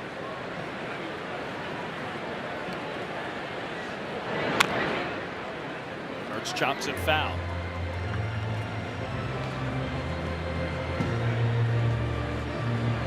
Xander's had an up and down year. He swung the bat well against the Cubs this season. 6 for 14. With a home run and 2 doubles.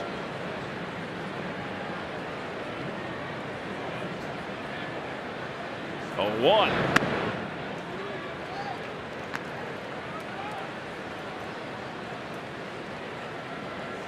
Seen our fair share of fun double plays. Last couple days or so, could use one here.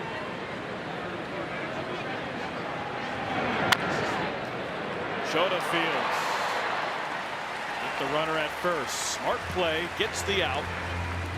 So 2 away and runners at second and third.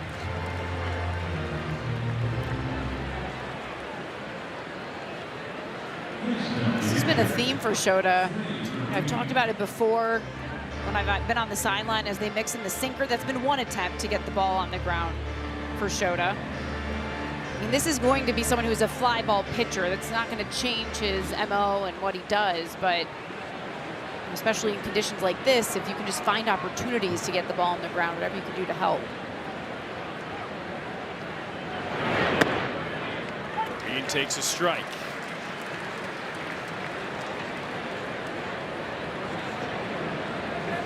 Padres out of challenges. Unable to think about that one. 0-1. Just missed.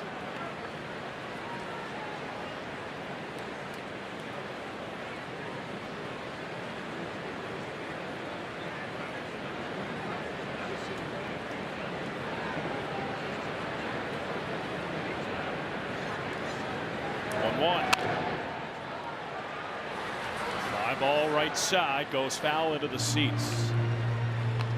Lisa, you were talking about that ground ball rate for Shota, and he'll always be a fly ball pitcher. This year, the 29th percentile in ground ball rate. That's the best in his big league career. 19% in 2024 and the 4th percentile in 2025. Well, and you attribute that a little bit to the fastball velocity being back up, so the discrepancy in velocity between the fastball and the splitter can add to those ground balls rolling over the splitter. It's a pop up here. Bush by the tarp, backs up, makes the catch. Great work, Shota Imanaga. Scoreless 6 and a quality start for Shota. 2-2 game.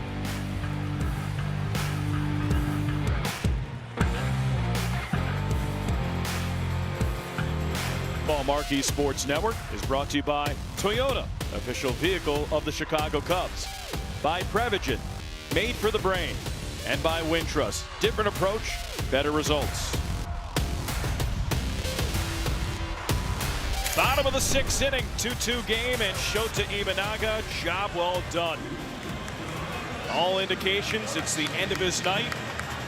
Slap hands, slap hands.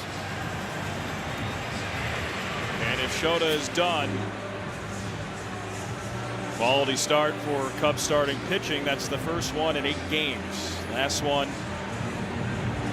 June 19th by Ben Brown. We have a new pitcher for the Padres. It's Rajley Rodriguez. Rodriguez, actually, last time he pitched in the big is because he got sent down to the minors, pitched yesterday. He was the opener for Canning. High drive left field. Nico Horner leadoff single.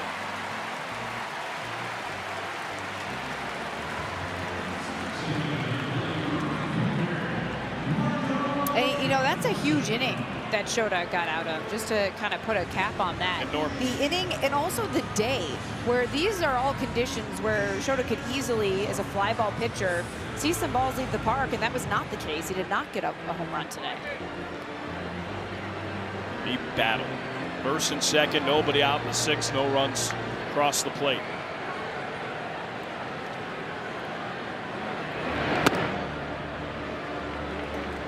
First pitch taken away. Rodriguez, fastball, sinker, primary off-speed pitch is a changeup. High 90s heater, averages 98.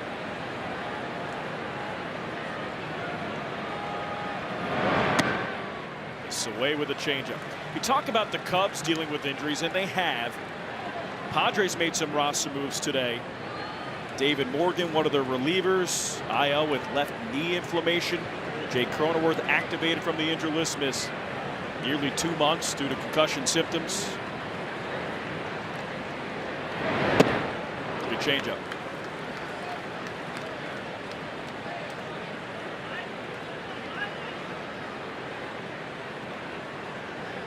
Michael Conforto brought in the Cubs' first run.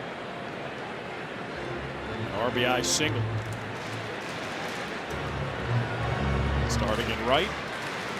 Matt Shaw placed on the injured list, and Seiya Suzuki has been DHing for the most part. But expected to play some games in right field during this homestand. Conforto check swing did not go.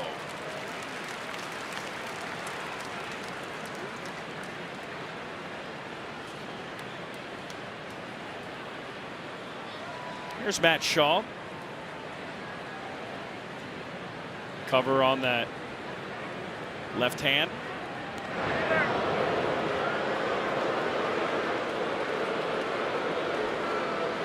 Shaw placed on the IL due to a hand sprain. Ethan Roberts placed on the injured list due to a right forearm strain. Roster move Monday. Both teams. This ball taken for a strike.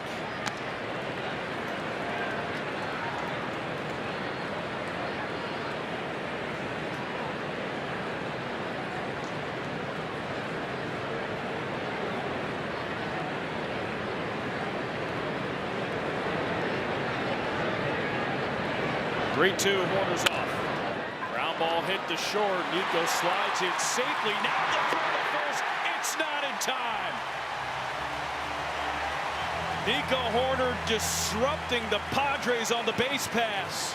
And Manny Machado a little bit delayed with the throw to first. This is why you like to see Nico Horner on the base pass. One of the reasons he's on the go, eliminates the double play, and this way Michael Conforto gets on it first, so everyone's safe.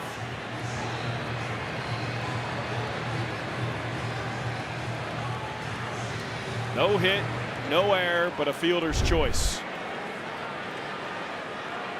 Nico single. Conforto now at first. Nico in scoring position. Amaya already squaring the bunt. Pulls back, it's taken inside.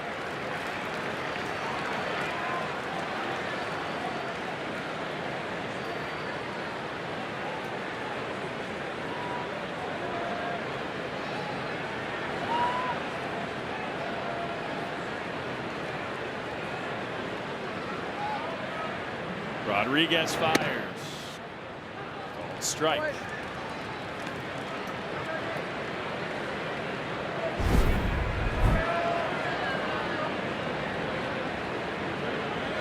Not a secret, defense ready for it.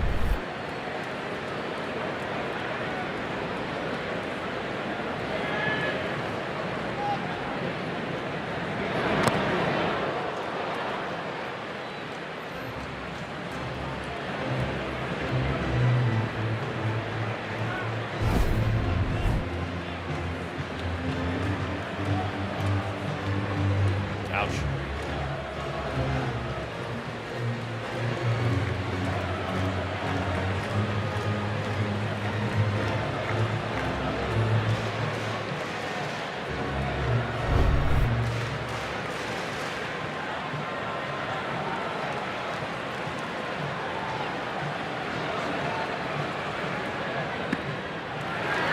Two and two. You know, when he fouled off that bunt, it's also when you see the effect of the defense, because he's trying to get it to third base. So as he tries to get it to the left side, hits himself. Previous pitch.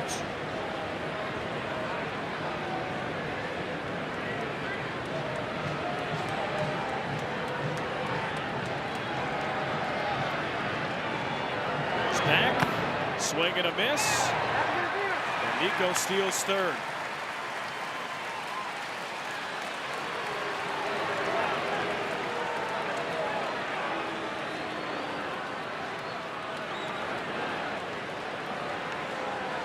Right now a conversation. They might send Nico back to second.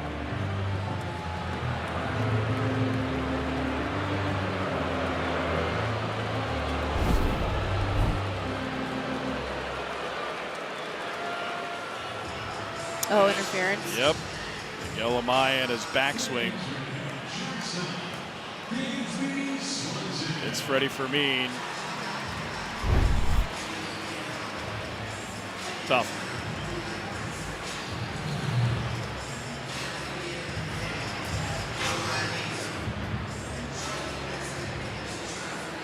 Knife for Amaya at the plate, strikes out. Here's Dansby, who doubled and scored in the 5th.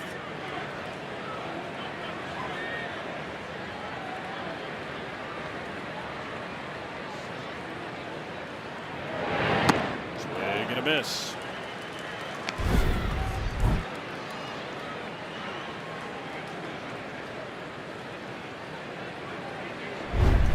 Goes single. He's at second. Conforto at first. Ground ball, foul ball.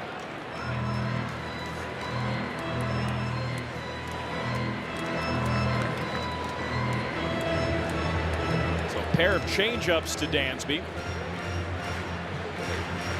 the course of the year, more off speed, more spin. Thrown to Dansby Swanson than in any year of his career.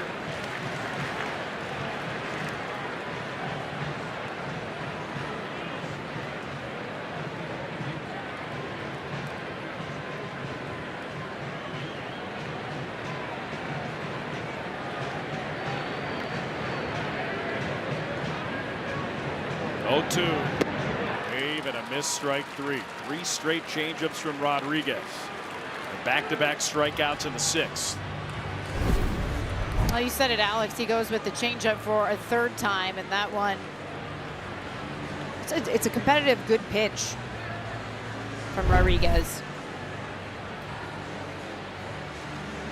See a pitching change with Adrian Morahone warming up in the bullpen. Pitching change is brought to you by Lakeside Bank. Lakeside Bank, it's about time.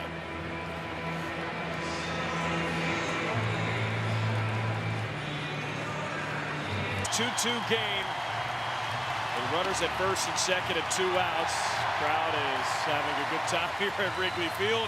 And Adrian Morahone, hard-throwing lefty in for the Padres, his 39th appearance, working on 10 consecutive scoreless outings. And he's one of the highlights out of the bullpen, and so his average fastball velocity, you're looking 99, 94 to be exact. Got to add the .4. Yeah. Got to add the .4. He last pitched a few days ago, just 9 pitches. So you can get swing and miss, you can get ground balls. The benefits of that sinker.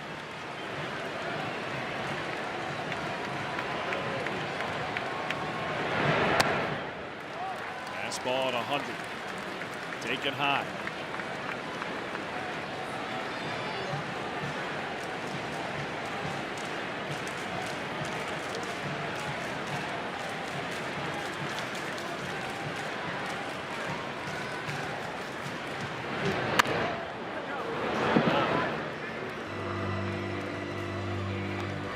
Armstrong, much improved against left-handed pitching this year. In fact, a higher batting average and on-base percentage against lefties than against righties. The only difference is much more slug against righties, which is to be expected.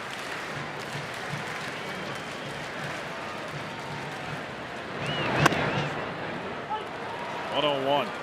Man, that comes in crispy. Now you know with that .4, you know, got to know you can get the triple digits.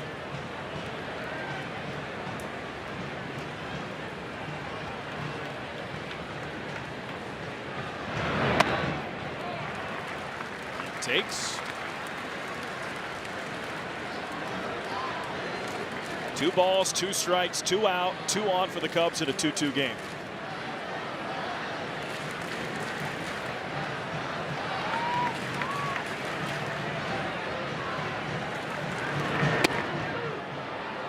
Third strike. Pete challenges. Batters challenging the strike call.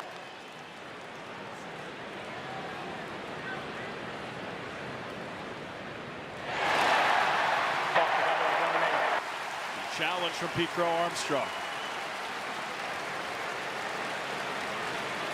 Good challenge, gives him life.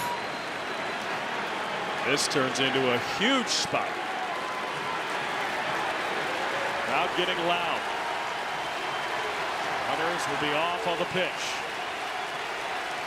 Here's the 3-2. Line foul. I flinched. I thought that was coming back to me. Was that even close? I was like looking at the computer for a second, Oh, and okay. then at least it's closer to that foul ball. Didn't move. I missed.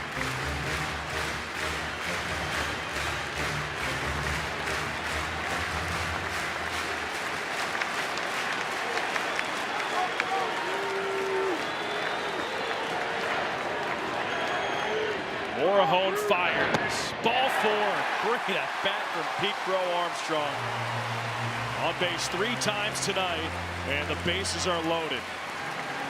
It's his second walk on the day. Led off the game with a walk, and then in a big situation, this is the development, the growth that we've seen in Pete Crow Armstrong, finding a way to get on base.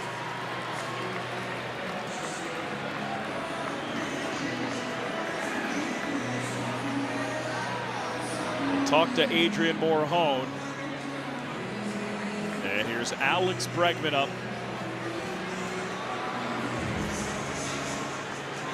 Bases loaded and 2 outs. Just a tremendous at-bat from Pete. I'm not sure if Pete has that at-bat last year. I don't know if he has that at-bat 2 months ago, but against the lefty. One of the best left-on-left relievers with some of the best stuff in baseball. Draws his 5th walk in the last 2 games and extends the inning. Winning that challenge, you can, as a hitter, try to get in swing mode because you're thinking, all right, I'm still in this at bat, let's make something happen. But this is now a part of Pete's game where, similar to what I said about Michael Busch, doesn't force it.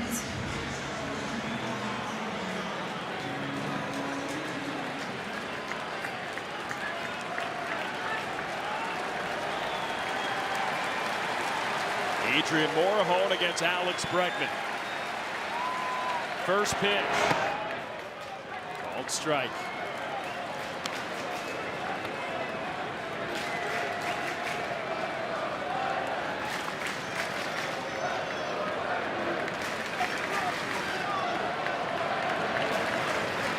Oh, 1. Fly ball to right. Tatis angles back. Makes the catch. And Morahone gets out of the inning unscathed. Cubs strand the bases loaded. It's 2-2.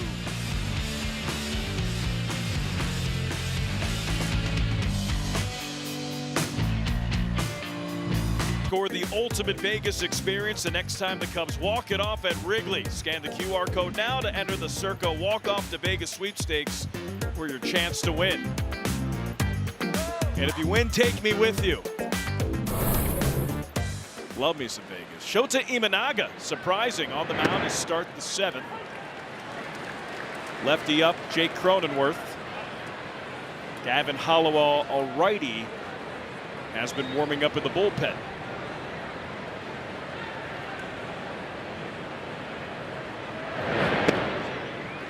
Back-to-back strikes, yeah. Came into this inning at 90 pitches, but you mentioned the left-on-left matchup, attacking the strike zone, coming out right away, throwing strikes.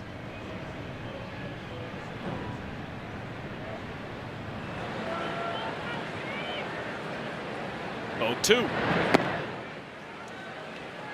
Got to think, too, the way he looked. So last inning, it was a huge inning for him.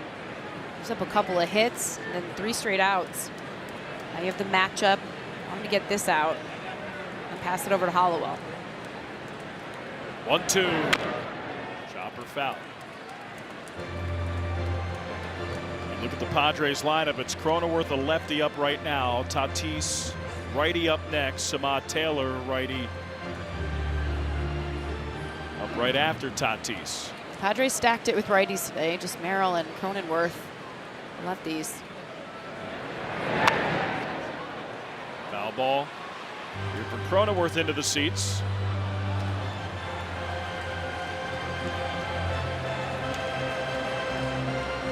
Our queen of fastballs. You think he goes with the heater again?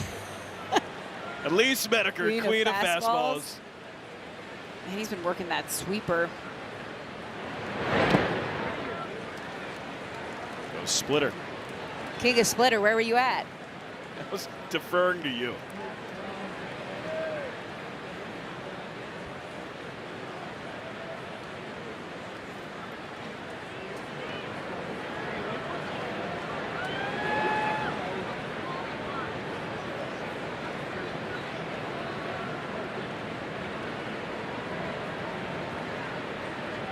2-2.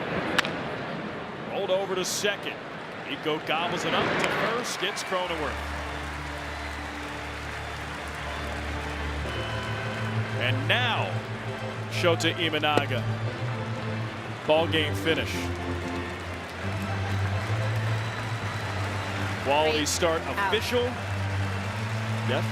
Great start. Great start. Quality start, great start for Shota. Especially with these conditions, especially with the traffic he had on the base pass. 6 1/3 innings. 2 runs for Shota, and he gets a round of applause as he makes his way back to the dugout. Pitching change here at Wrigley Field.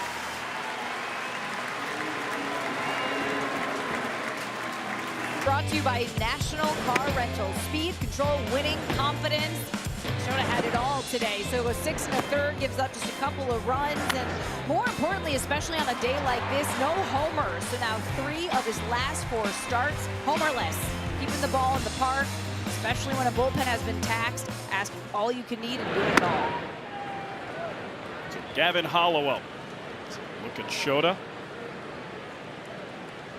Promoted from AAA Iowa today. Ethan Roberts placed on the injury list with right forearm inflammation. Hollowell making his 5th appearance. Swing and a miss. You look at Gavin Hollowell's transaction page. Started the year in AAA Iowa. May 7th recalled by the Cubs. May 8th option. June 16th recalled. June 23rd option. That misses. June 24th recalled. June 25th option. And June 29th recalled. We have a challenge. And it's a ball. It's a ball. Chicago has no remaining. So we will be challengeless the rest of the game. Both teams out of challenges.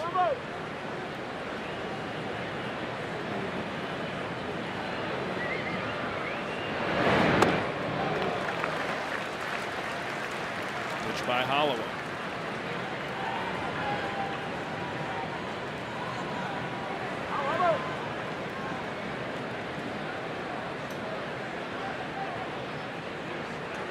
Two delivery. He's missed.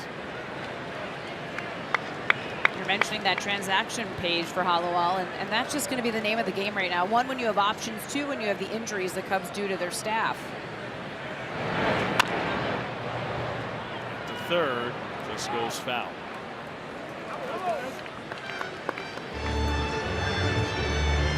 Now, Lisa, I said that we will be challengeless the rest of the game. Unless Extras? game goes to extras. Yeah, I'm putting that into the atmosphere. Or they could. Cubs don't need extras and they just win it. I'm just saying that there is a situation where 9. there could be a challenge. It would be extra innings for the second consecutive. Little asterisk.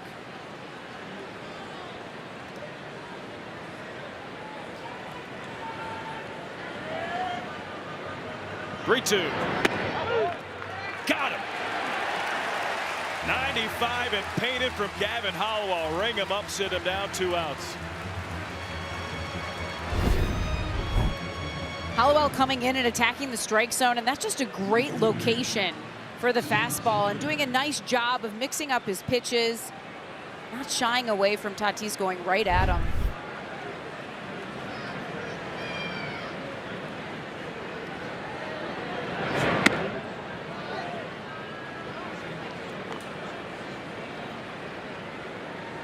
One ball, no strikes.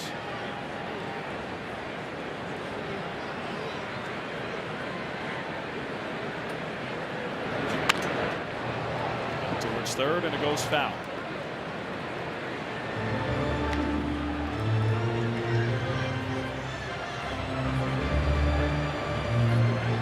Talked about Hollowell riding the I-80 shuttle from Iowa to Chicago this season. 4-seamer, sweeper, sinker change. Fires a 94-mile-per-hour fastball there.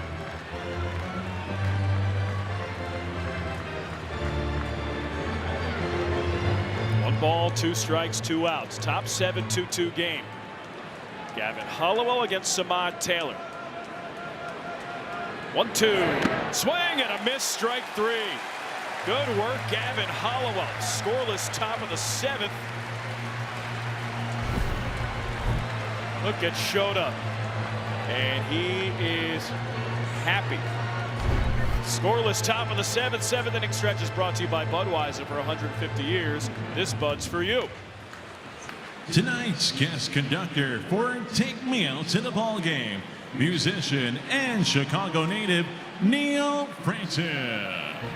All right, Cubs fans, let me hear ya. A 1, a 2, a 3. Take me out to the ball game. Take me out to the crowd.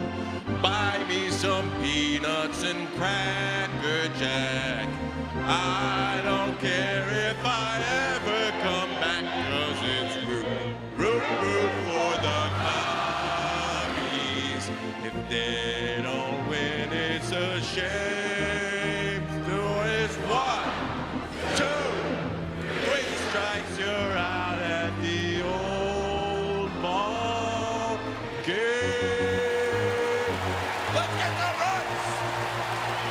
Look at some runs!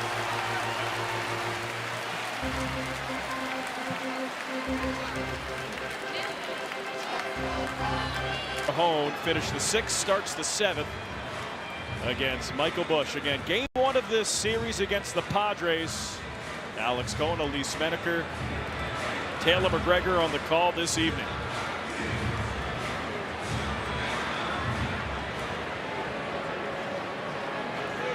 Busch, Suzuki, Happ. Starts off the 7th.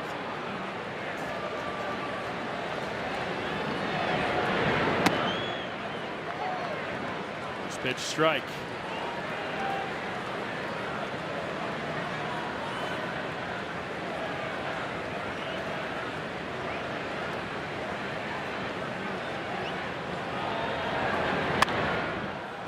Foul ball, Busch. Michael tonight 0 for 2 with a walk.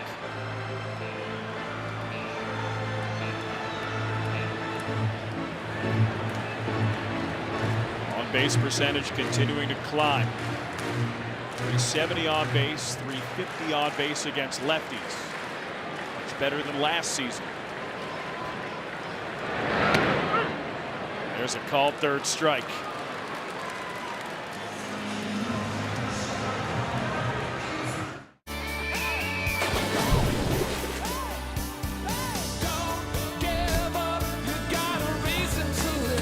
Wherever life takes you. Whenever you need us. We're your advocate. Advocate Healthcare. Advocate Healthcare knows how to pick songs. This pitch is a strike. Pounding the strike zone, and the rest of the way it might not be getting any easier bullpen wise. So you could probably be looking, or maybe be looking at Mason Miller for 2 innings.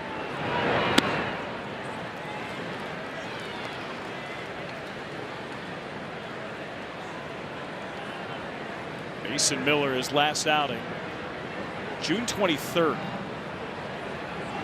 It's been a bit. That was the first time this year he went 2 innings, but like you said, since he hasn't pitched in a while, I think he might be fresh.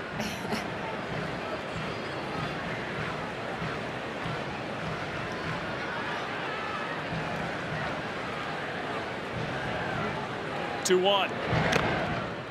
That's a healthy hack on a 93-mile-per-hour changeup.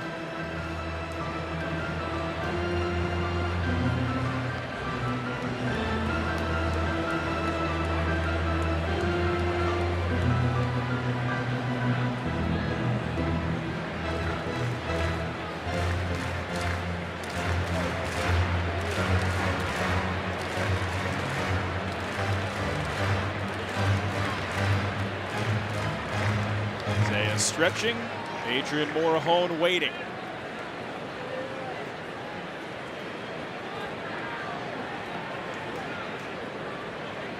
Two-two delivery. So it takes. It's a good take following the other changeup. Mid at bat adjustments.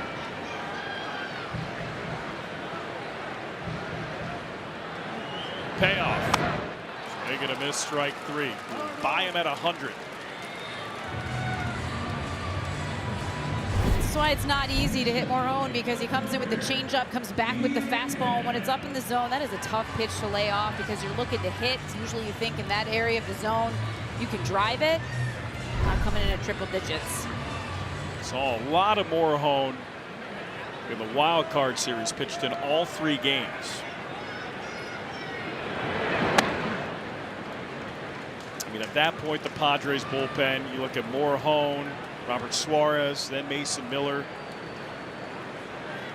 Jason Adam, former Cub. Pretty darn good with the Padres. Called strike.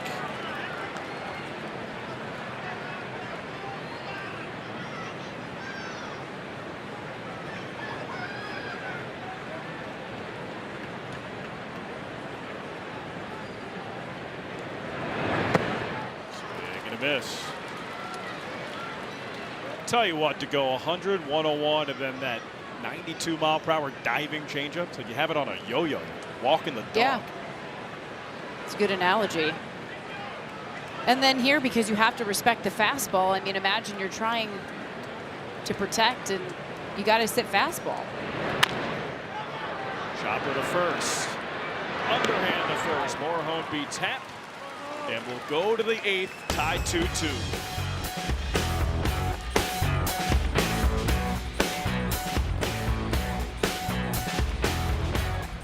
By Wintra, Shota Imanaga, quality start, 6 1/3 innings, 2 runs. Miguel Andujar 3 for 3 with a double and a run scored, and Seiya Suzuki double RBI, run scored, 2-2 game. Top 8 here at Wrigley. So Gavin Hollowell, who ended the 7th, in to start the 8th. Caleb Thielbar warming up in the bullpen. But if you're looking at Hollowell, seeing righty Machado, righty Andujar, righty France. First 3 hitters up.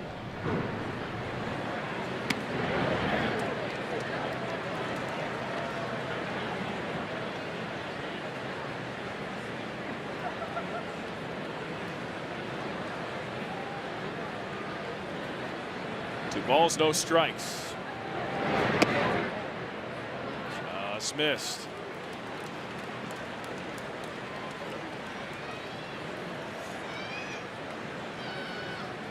Bullpen yesterday did great work. They have to do it again tonight. A 4-pitch walk to start the 8th to Manny Machado. No walks for Shota, so that's the first walks for Cubs pitchers tonight. Oh, and you just went over the game summary, and this is the guy who has 3 hits tonight, so that's pretty. Full moon here at Wrigley Field, so odds are we'll see something crazy tonight.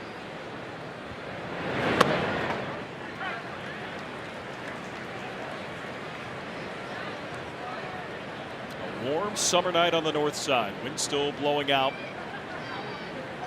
Temps still hot. Offenses to this point, we'll call it lukewarm. Is that fair? Both offenses lukewarm. Padres have 9 hits, have been unable to capitalize. Cubs with 6 hits, but a handful of walks. I'm really just needing those big hits.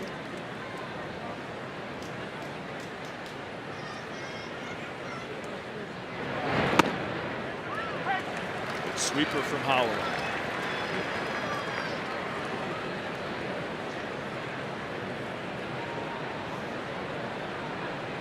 Crowd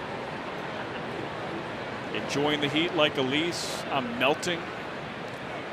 I've had like 6 waters. Have you really? Maybe rounding up, but I've had a lot. Gotta stay hydrated.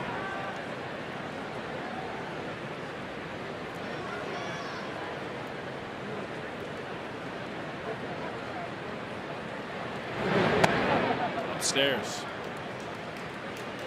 If you can go back with that sweeper, he's located it nicely a couple of times, a few times in this outing. So you go fastball high, then sweeper blowing away. Change location, change speed. You have some luck. Line drive left field. Happen makes the catch. Fires it quickly to first. Machado makes back.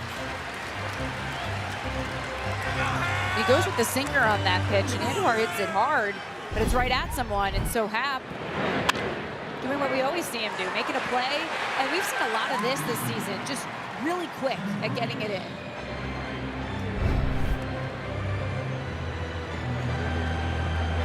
Transfer by Happ. Here's Ty France. 2 singles tonight, but also a double play candidate. Sweeper's been on point for Gavin Hollowell. Yeah, that's the pitch I like today, and I like how if that's what you need to get ahead, to throw that pitch for a strike. Fastball hasn't been located as well. We'll mix it in. That sweeper is pretty competitive. That's the ground ball you're looking for, trying to throw that sinker.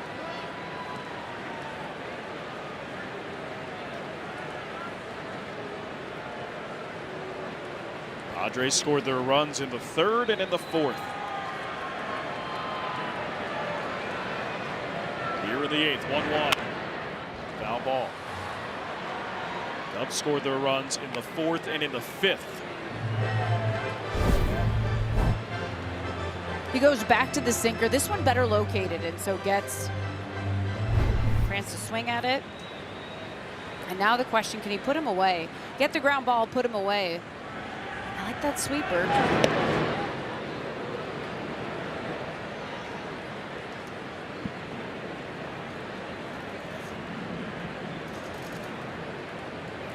One ball, 2 strikes, 1 out. Lefty waiting on deck in Jackson Merrill. Here's the pitch.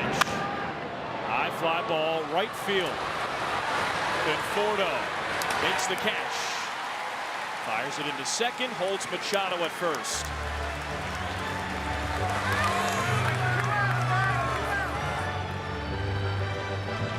That time does go with the sweeper, gets the fly ball to right, and that'll be it. Warning track power from Ty France flies out, and that's the end of the outing for Gavin Hollowell.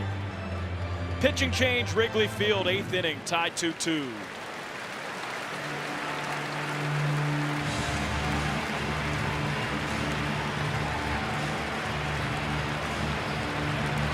A Major League Baseball fan and seeing it all. The MLB Journey to 30 sweepstakes presented by T-Mobile is the ultimate bucket list. Enter for a chance now for trips to all 30 ballparks. Yes, all 30. Visit MLB.com/journey to 30 sweeps.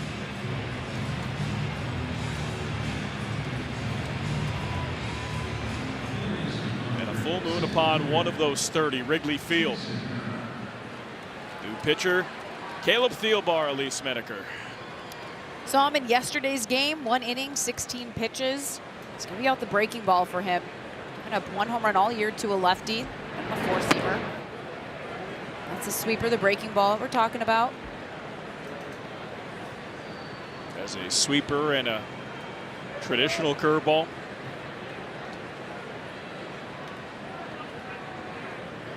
Oh no.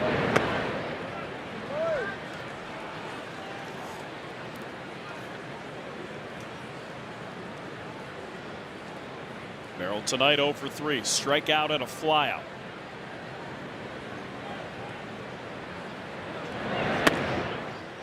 Called strike.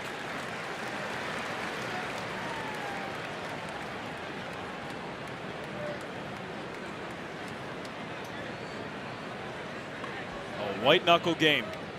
2-2, top 8. Popped up foul ball. Okay, no, Elise, I did not flinch there. Stoic.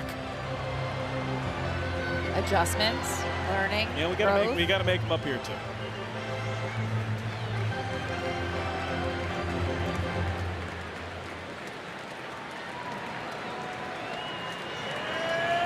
Thielbar, 2-2.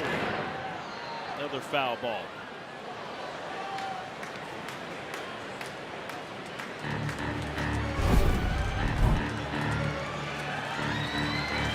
High heat. Well, just fouls it off. Thielbar delivers. This is low and away.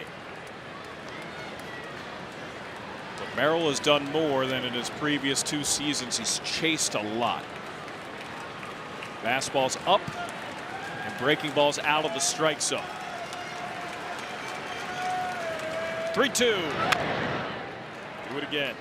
We saw that earlier in the game. Just a sweeper from Shota, low, out of the zone. How can Thielbar do the same? And to chase.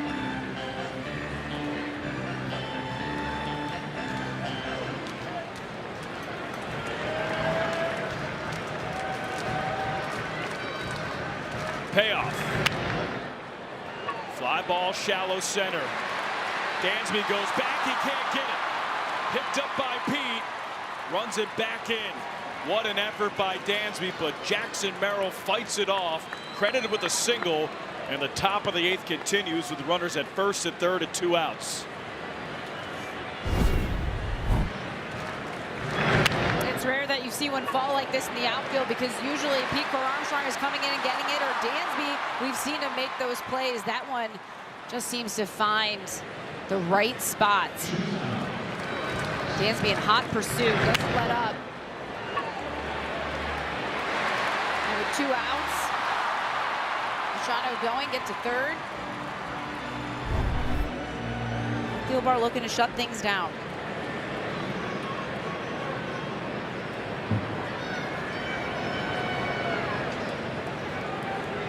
Right in the Bermuda Triangle. Knapp and left, Pete in center, and Dansby at short.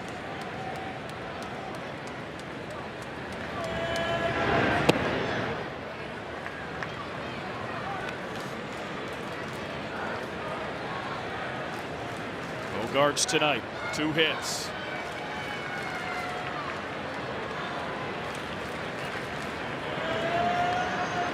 Thielbar delivers.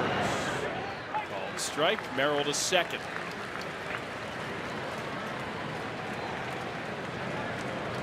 Against the righties, that curve will play a bigger role, and I remember talking to him about this in the past. Just that's important for him in a situation like this, needs to land it. Can't hang it. Back with the curve, taken low.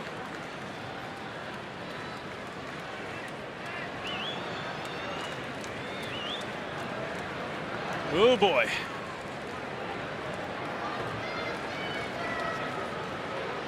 They'll put Bogarts on. So 2-1 count. Xander Bogarts put on. Loads the bases for Freddie Fermin.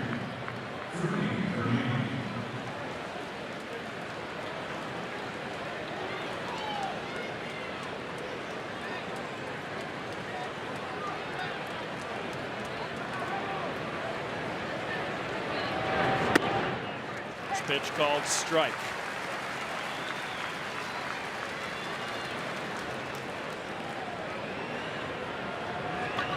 Fermin with reverse splits. He's worse against lefties than righties. Taking it back, he's actually better against lefties than righties, but still, he's 250 against southpaws.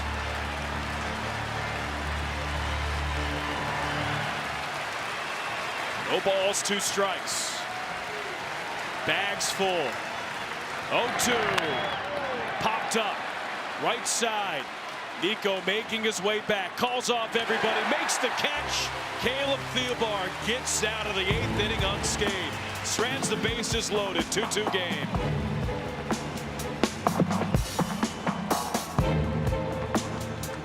Take on the Cardinals at 1:30. Up to the first 5,000 early arriving fans age 13 and under will receive a Clark the Cub building block set presented by Southwest Airlines. Be sure to arrive early.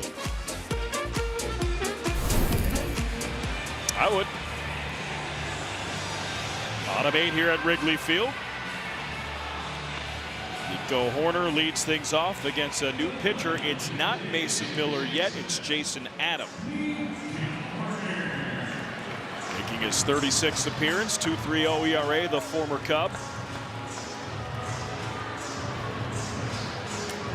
Another highlight for them out of the bullpen. You know, it makes you wonder because Miller hasn't pitched in so long. Do they want to only go to him for one, even though his last time out was 2?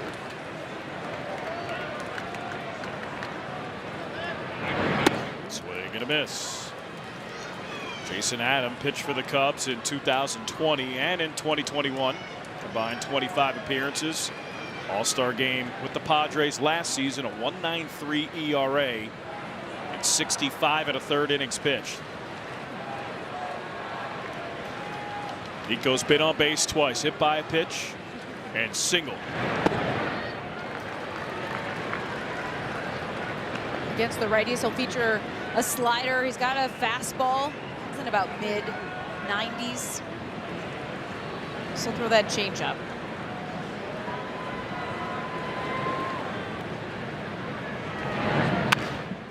Ground ball right side. Throw to first with Adam covering. It's behind him, and he's able to put the foot on the bag. Athletic play by Jason Adam, and it gets Nico Hoerner.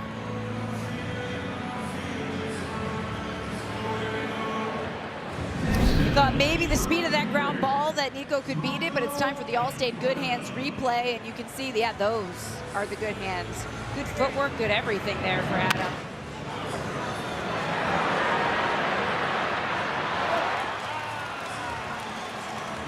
That's a Tom Amansky special. PFPs. And sing a little bit of thank you.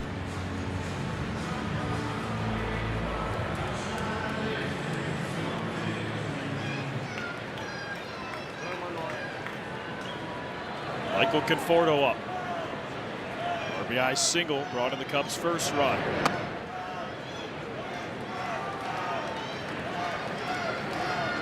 Tight game yesterday. Cubs won 4-3 in extras. Tight game tonight. 2-2 bottom 8.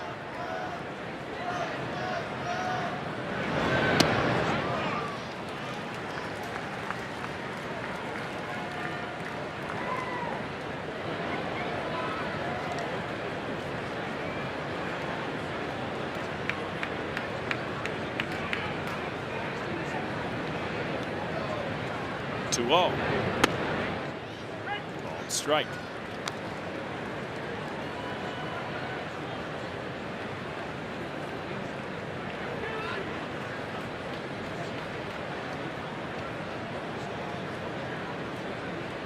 Two-one delivery.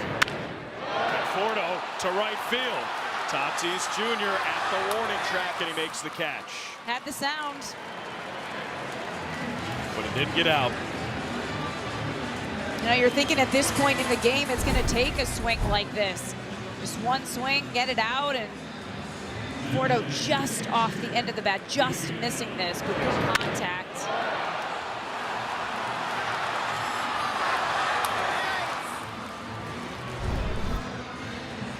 So Adam efficient, 7 pitches, 2 outs.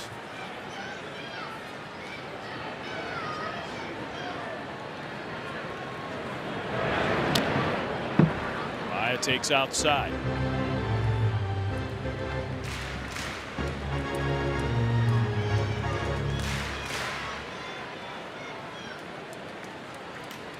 Maya's had a tough night so far. Opportunity to rewrite some wrongs. Called strike.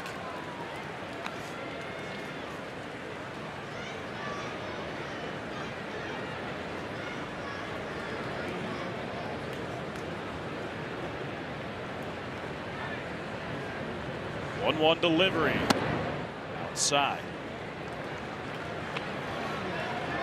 Looking at the 9th inning for the Padres, they have 9-1-2 due up. Cronenworth, Tatis Jr. and Taylor. 2-1 delivery. Inside, ball 3.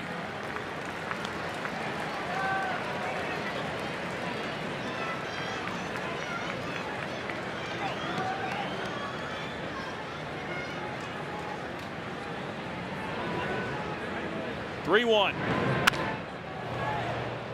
Ball.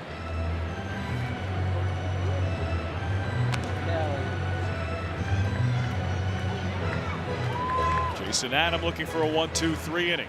Miguel Amaya looking to extend the inning.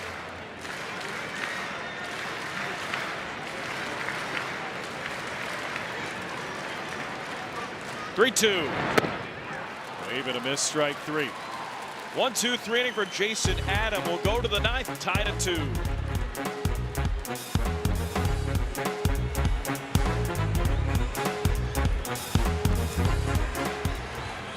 Strikeouts at AbbVie's Striking Out Cancer Initiative. AbbVie, people, passion, possibilities. Trent Thornton, 19th appearance. 2.74 ERA, got a couple big outs during the road trip, including a save against the Mets in the series finale to secure the sweep. Say that 5 times fast. Saw him in yesterday's, I should say, a couple days ago game, that series against Milwaukee. A little more fresh guys coming out of the pen.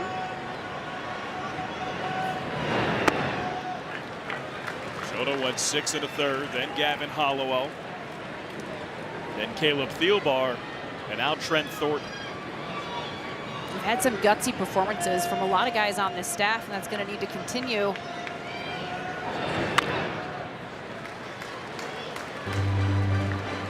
Foul ball from Cronenworth.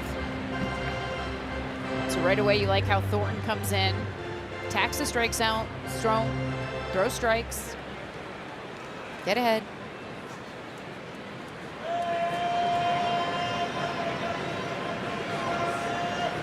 0-2.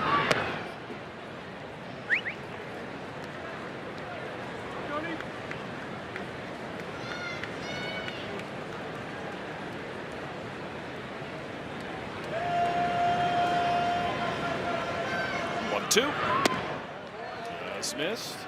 Check swing, didn't go around. I like that spot. I like that location.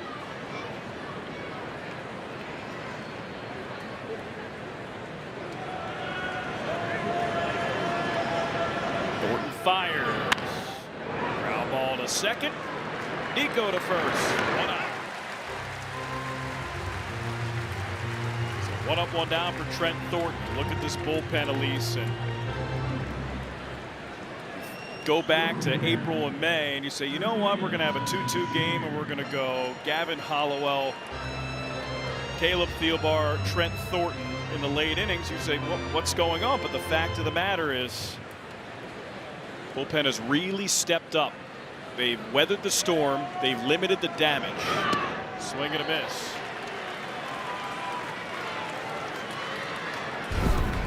Just good action on that cutter, works it away. We've seen Tatis swinging pitches like that in this game, just kind of chasing them.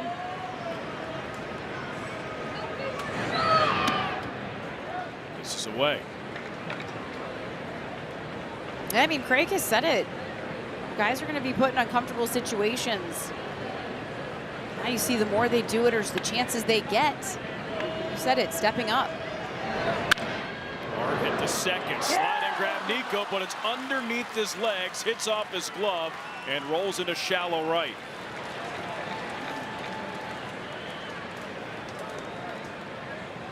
That ball was hit 112.4 miles per hour. Normally we say there's no slug on the ground. This one's hard enough, or you can say that's some slug, and Nico gets his glove on it, just goes under it.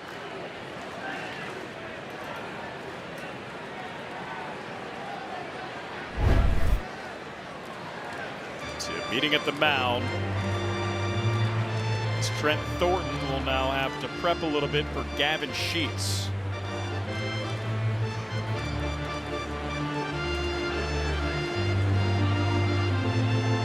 Sheets this season, 767 OPS, 13 homers, 35 runs batted in, 26 extra base hits. Most dangerous bat off the bench.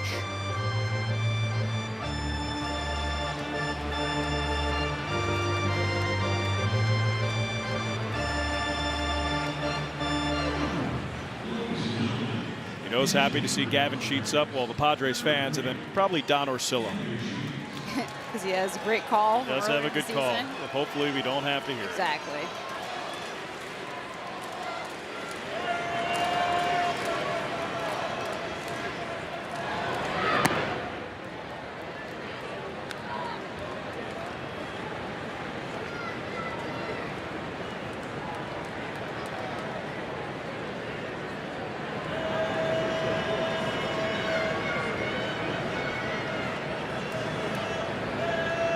1-0.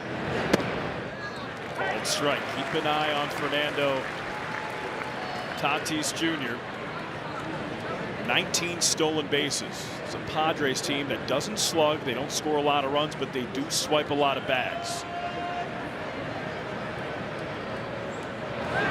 Back to first.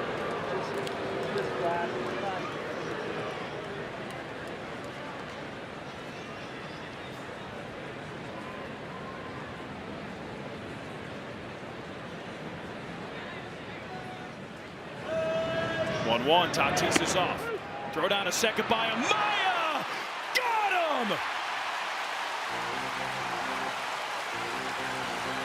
A perfect strike. And they'll take a look. Call on the field is out at second base. San Diego's challenge.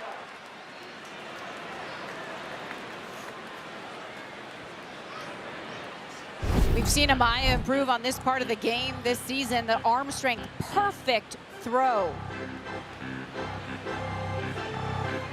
Is it just in time?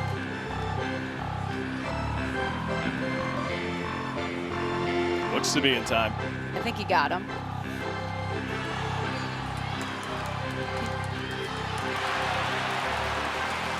Crowd thinks he got him.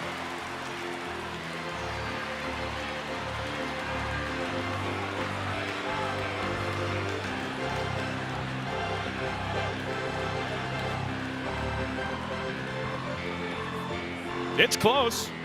It's close, but it was that other view that I think this one.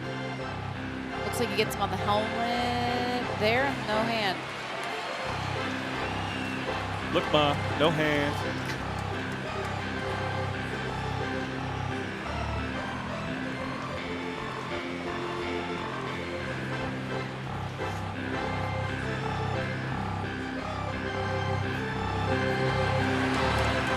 Yeah, it's tough. After review, the call on the field stands. The runner is out. San Diego loses their challenge. Yeah, not enough there to overturn it. So I've talked about this before with Miguel Amaya. So yes, it's in the arm strength and doing strengthening in the offseason, but notice how that back leg comes up. That's because he anticipates the runner going. He feels he can get in a better rhythm, get more in a flow when his feet can be in a good spot. Great job from Amaya. For his struggles offensively tonight, that's the biggest play of the game right there. Check swing, strike three, got him. And the momentum turns here for the Cubs. Trent Thornton scoreless ninth. It's either another walk-off for the Cubs or we're going to extras. 2-2 to the bottom of the ninth.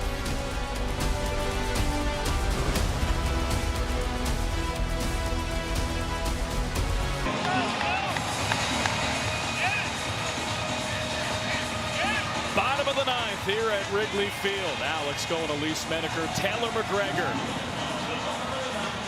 2-2. Jason Adam remains in to start the ninth. It'll see Dansby Swanson. Never a dull moment. Getting gutsy performances from each guy coming out of the bullpen. And now can you do it at the plate? Saw it yesterday. Can you do it again today?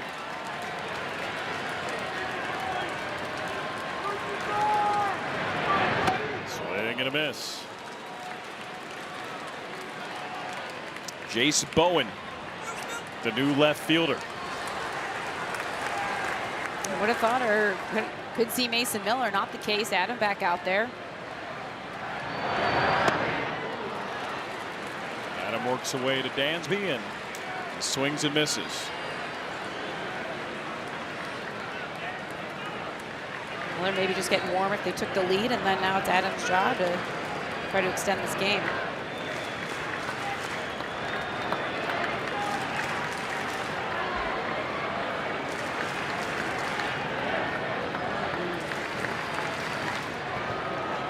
Oh, 2. Takes.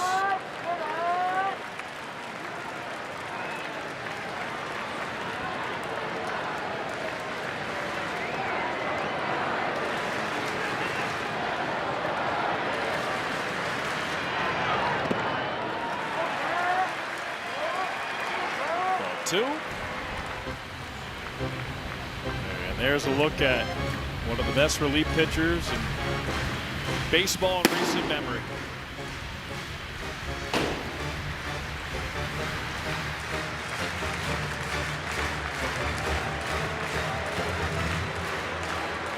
Jason Adam will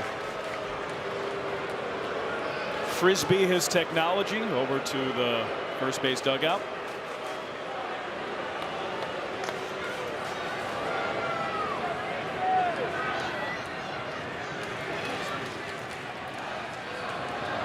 Jason Adam against Dansby Swanson. 2 balls, 2 strikes, nobody out, bottom 9. Padres and Cubs tied up at 2.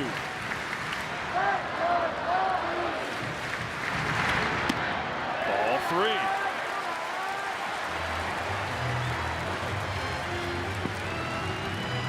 From 0-2 to 3-2.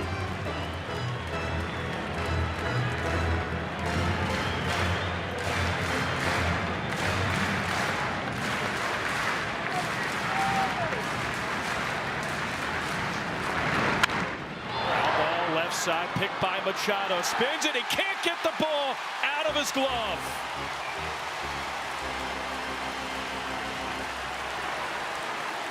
Put the ball in play and good things happen. Rare miscue from Manny Machado, sure-handed over there at third base. And so Dansby Swanson hits this one on the ground. Machado goes to his left. It's in there, it's on the transfer. He loses it, trying to make that throw to first. Great at bat by Dansby. From 0-2 to 3-2, and a leadoff single. In the bottom of the 9th, he represents the game-winning run, and here's Pete Crow Armstrong.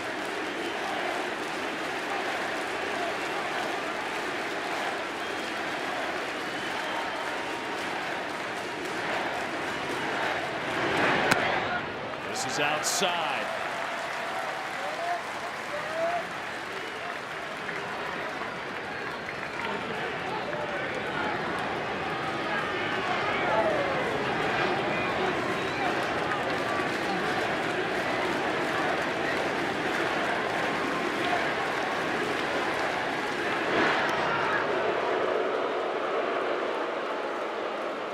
Gets back to first. Such a fun atmosphere tonight at Wrigley Field. Tension and excitement both equally palpable. Pete fouls back a changeup.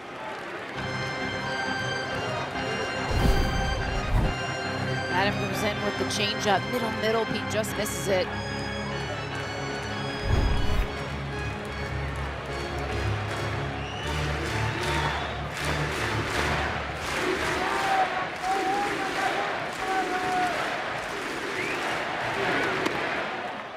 Breaking ball taken for a strike.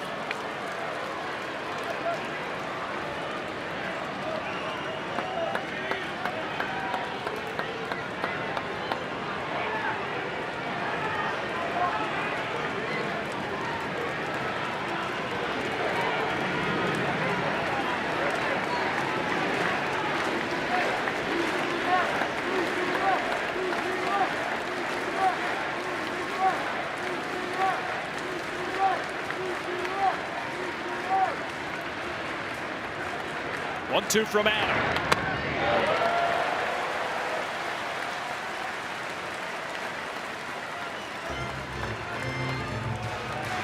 Deep breaths.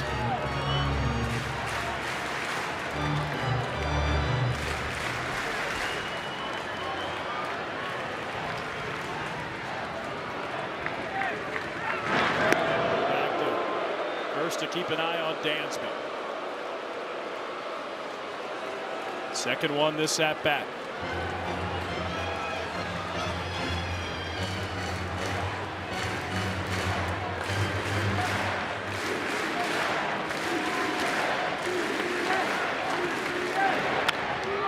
Line drive left field, base hit, Pete Crow Armstrong.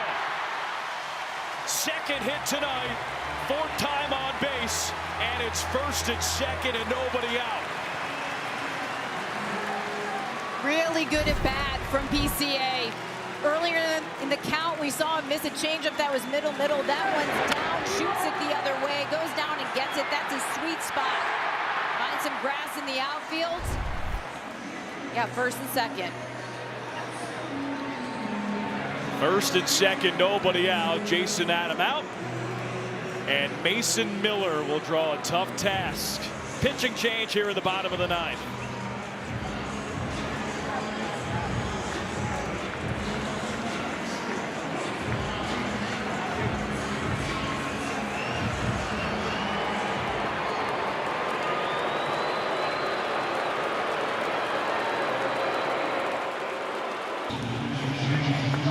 Welcome to the Budweiser broadcast with Cubs fans for 150 years. This Bud's for you.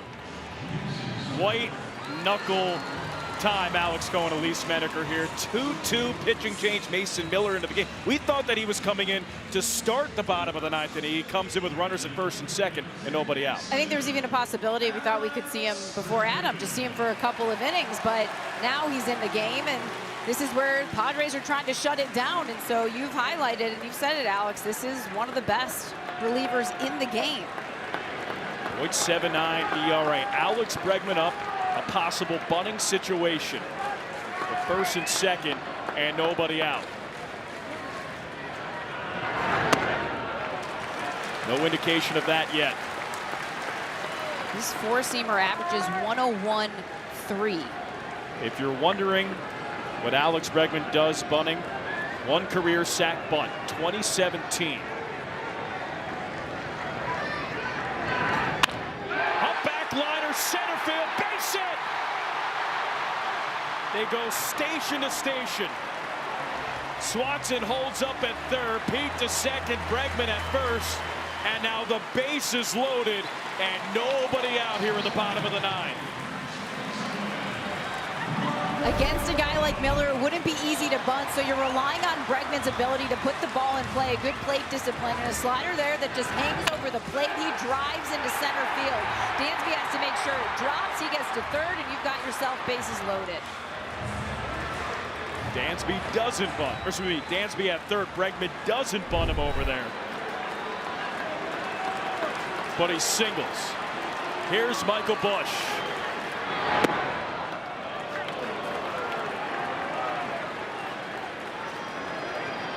87-mile-per-hour slider taken for a strike.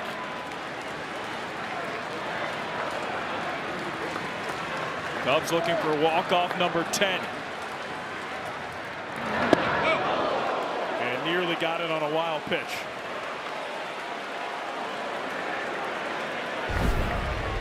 It's the first fastball that Miller has thrown, gets away from him. Good snag from Fermin.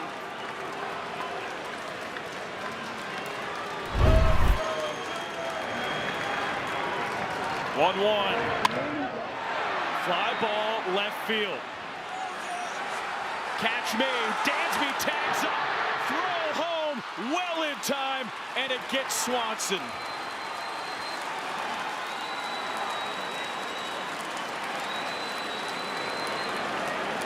Jace Bowen, who came in as a defensive replacement after Gavin Sheets pinch hit for Saman Taylor with the outfield assist. It's the type of hit you were looking for. Michael Busch puts it in play in the air. Dansby's looking to tag up. Bowen now in left field, and you see that Dansby tries to take the route that could interfere with the ball, but the throw was in time. Surprised they sent him? I think you're not going to put it in play like that much against Miller, so you got to take your chances.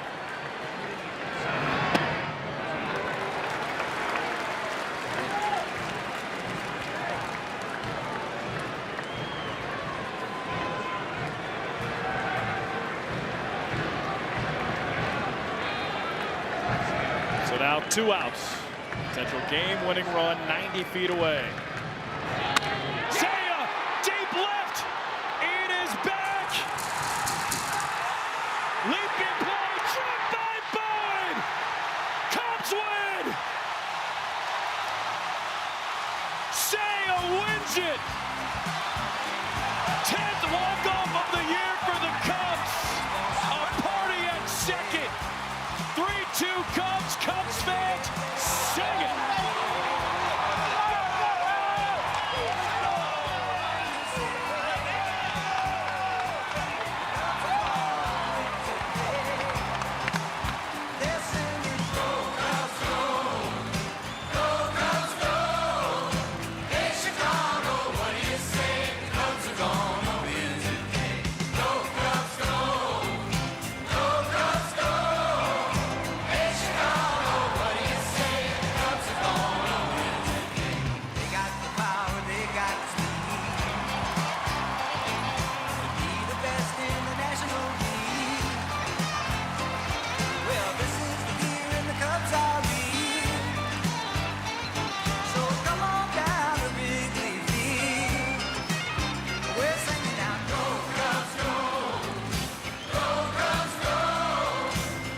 Never a dull moment. Cubs win 3-2, and let's set it out of the field. Taylor McGregor with Seiya Suzuki. Thank you. Off the bat, did you think that one was gone? 打った瞬間にホームラン入ったと思いましたか？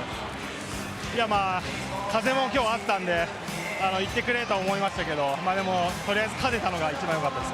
I mean, the wind was blowing out today, so for a second I thought it was gone, but as long as they landed, all that matters. You guys have seen him before, best closer in baseball. What was your mindset when you stepped in? 彼とはもう対戦したことあって、野球でメジャーで一番いいクローザーですけど、打席に立った時の考えはいかがですか？いやもうそんな簡単なピッチャーじゃないの分かってますし、すごくいいピッチャーで、僕も対戦成績も良くないんですけど、とにかく甘い球。